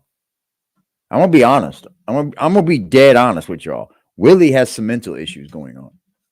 And like other people know about it. He knows that other people know about it. Everybody, he comes up here acting like he's got it all together and that he's got epilepsy. That's why he gets so scaredy. Everybody knows that around him, he even knows that people around him knows he's crazy. But he acts like he ain't like that up here. You trying to come on here and be a whole different dude, bro. And Facebook. Bro, you got one person watching you. That was me. He'll say I'm stalking him. No, I'm being open, not stalking. You think he's in love with Quack? Yeah, that's what he be trying to do. Quit talking about Quack. That's why he gets mad, bro. Look what he's doing to Jack. You were doing it before I were, stupid. You were doing it way before I were. I just did it better than you. I don't have to lie on Jack. Everything you've ever done, Willie, has been a lie, bro. Dog playing with sex toys. A whole made up fucking post, bro. Stickered together like he did it. Like it looked like shit, bro. And you literally thought you was going to get that by. You got a fake female in your chat. That's weird. You won't even. Yeah, that's weird, bro. You got a little help with your little friend, but he only wants to go so far with you because he don't really want to be involved. He just likes fucking with the fuck shit. Ain't nobody dumb, bro. Ain't nobody stupid up here. I'm 50 steps ahead of Willard. I'm kind of 50 steps ahead of a lot of people because you just have to be up here. You have to stay vigilant. I've learned that recently. You have to stay vigilant. You don't have to be an asshole. You don't have to be a dickhead. But you got to be vigilant on who you are dealing with. Adam 22 leaks DMs following Charleston White's remarks. I do not need your old handicap ass to go viral. Uh-oh. Begging Charleston White for an interview. Anybody who knows me knows that this is not true. I do not need your old handicapped ass to go viral. What actually happened is I was talking to this dude, Alex Stein, who's like a Trump supporter, political dude, and I was talking to him about something totally unrelated. And he said, yo, you know, I'm family friends with Charleston White. I think I could get him to do your podcast. And I mean, I didn't bring up Charleston White to him. He brought it up. And I said, shit, if you could get him, then that would be crazy. Me, you, and him on the same podcast would be crazy. I never had anything against Charleston White. His whole reason for not liking me is like because I'm white or whatever. Anyway, that's it. I'm going to post the DMs. You don't have to be a dickhead. He posted the DMs, bro. He posted the DMs. Charleston White's got issues with people too, bro. I lost a lot of fucking respect for Charleston White because he just goes around and lies. He just lies, bro. He's buddy with fucking what's the little dude's name? Aiden Ross, because he's getting bread with Aiden. He's buddy with him. He went on fucking Say Cheese TV or Cam Compo, one of them, talking about Aiden was fucking Jewish and was working with the damn Anunnakis and shit, and they were trying to turn him gay and all this. Motherfucker got him a damn kick deal. Ain't nobody fucking playing, bro. These streamers, they're not streaming to you guys anymore because they want actual engagement, bro. They're fucking streaming because they got deals. They have to make sure they get the hours in. That's what they do. For real, for real.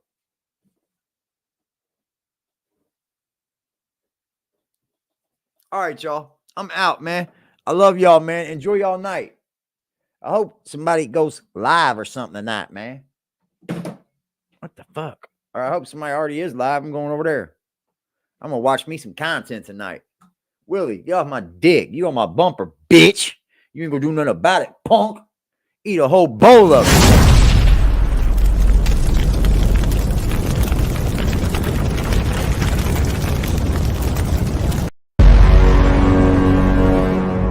This is what I did. I went down the street to the police station. I talked to an officer. I talked to an officer. I talked to an officer. I talked to an officer.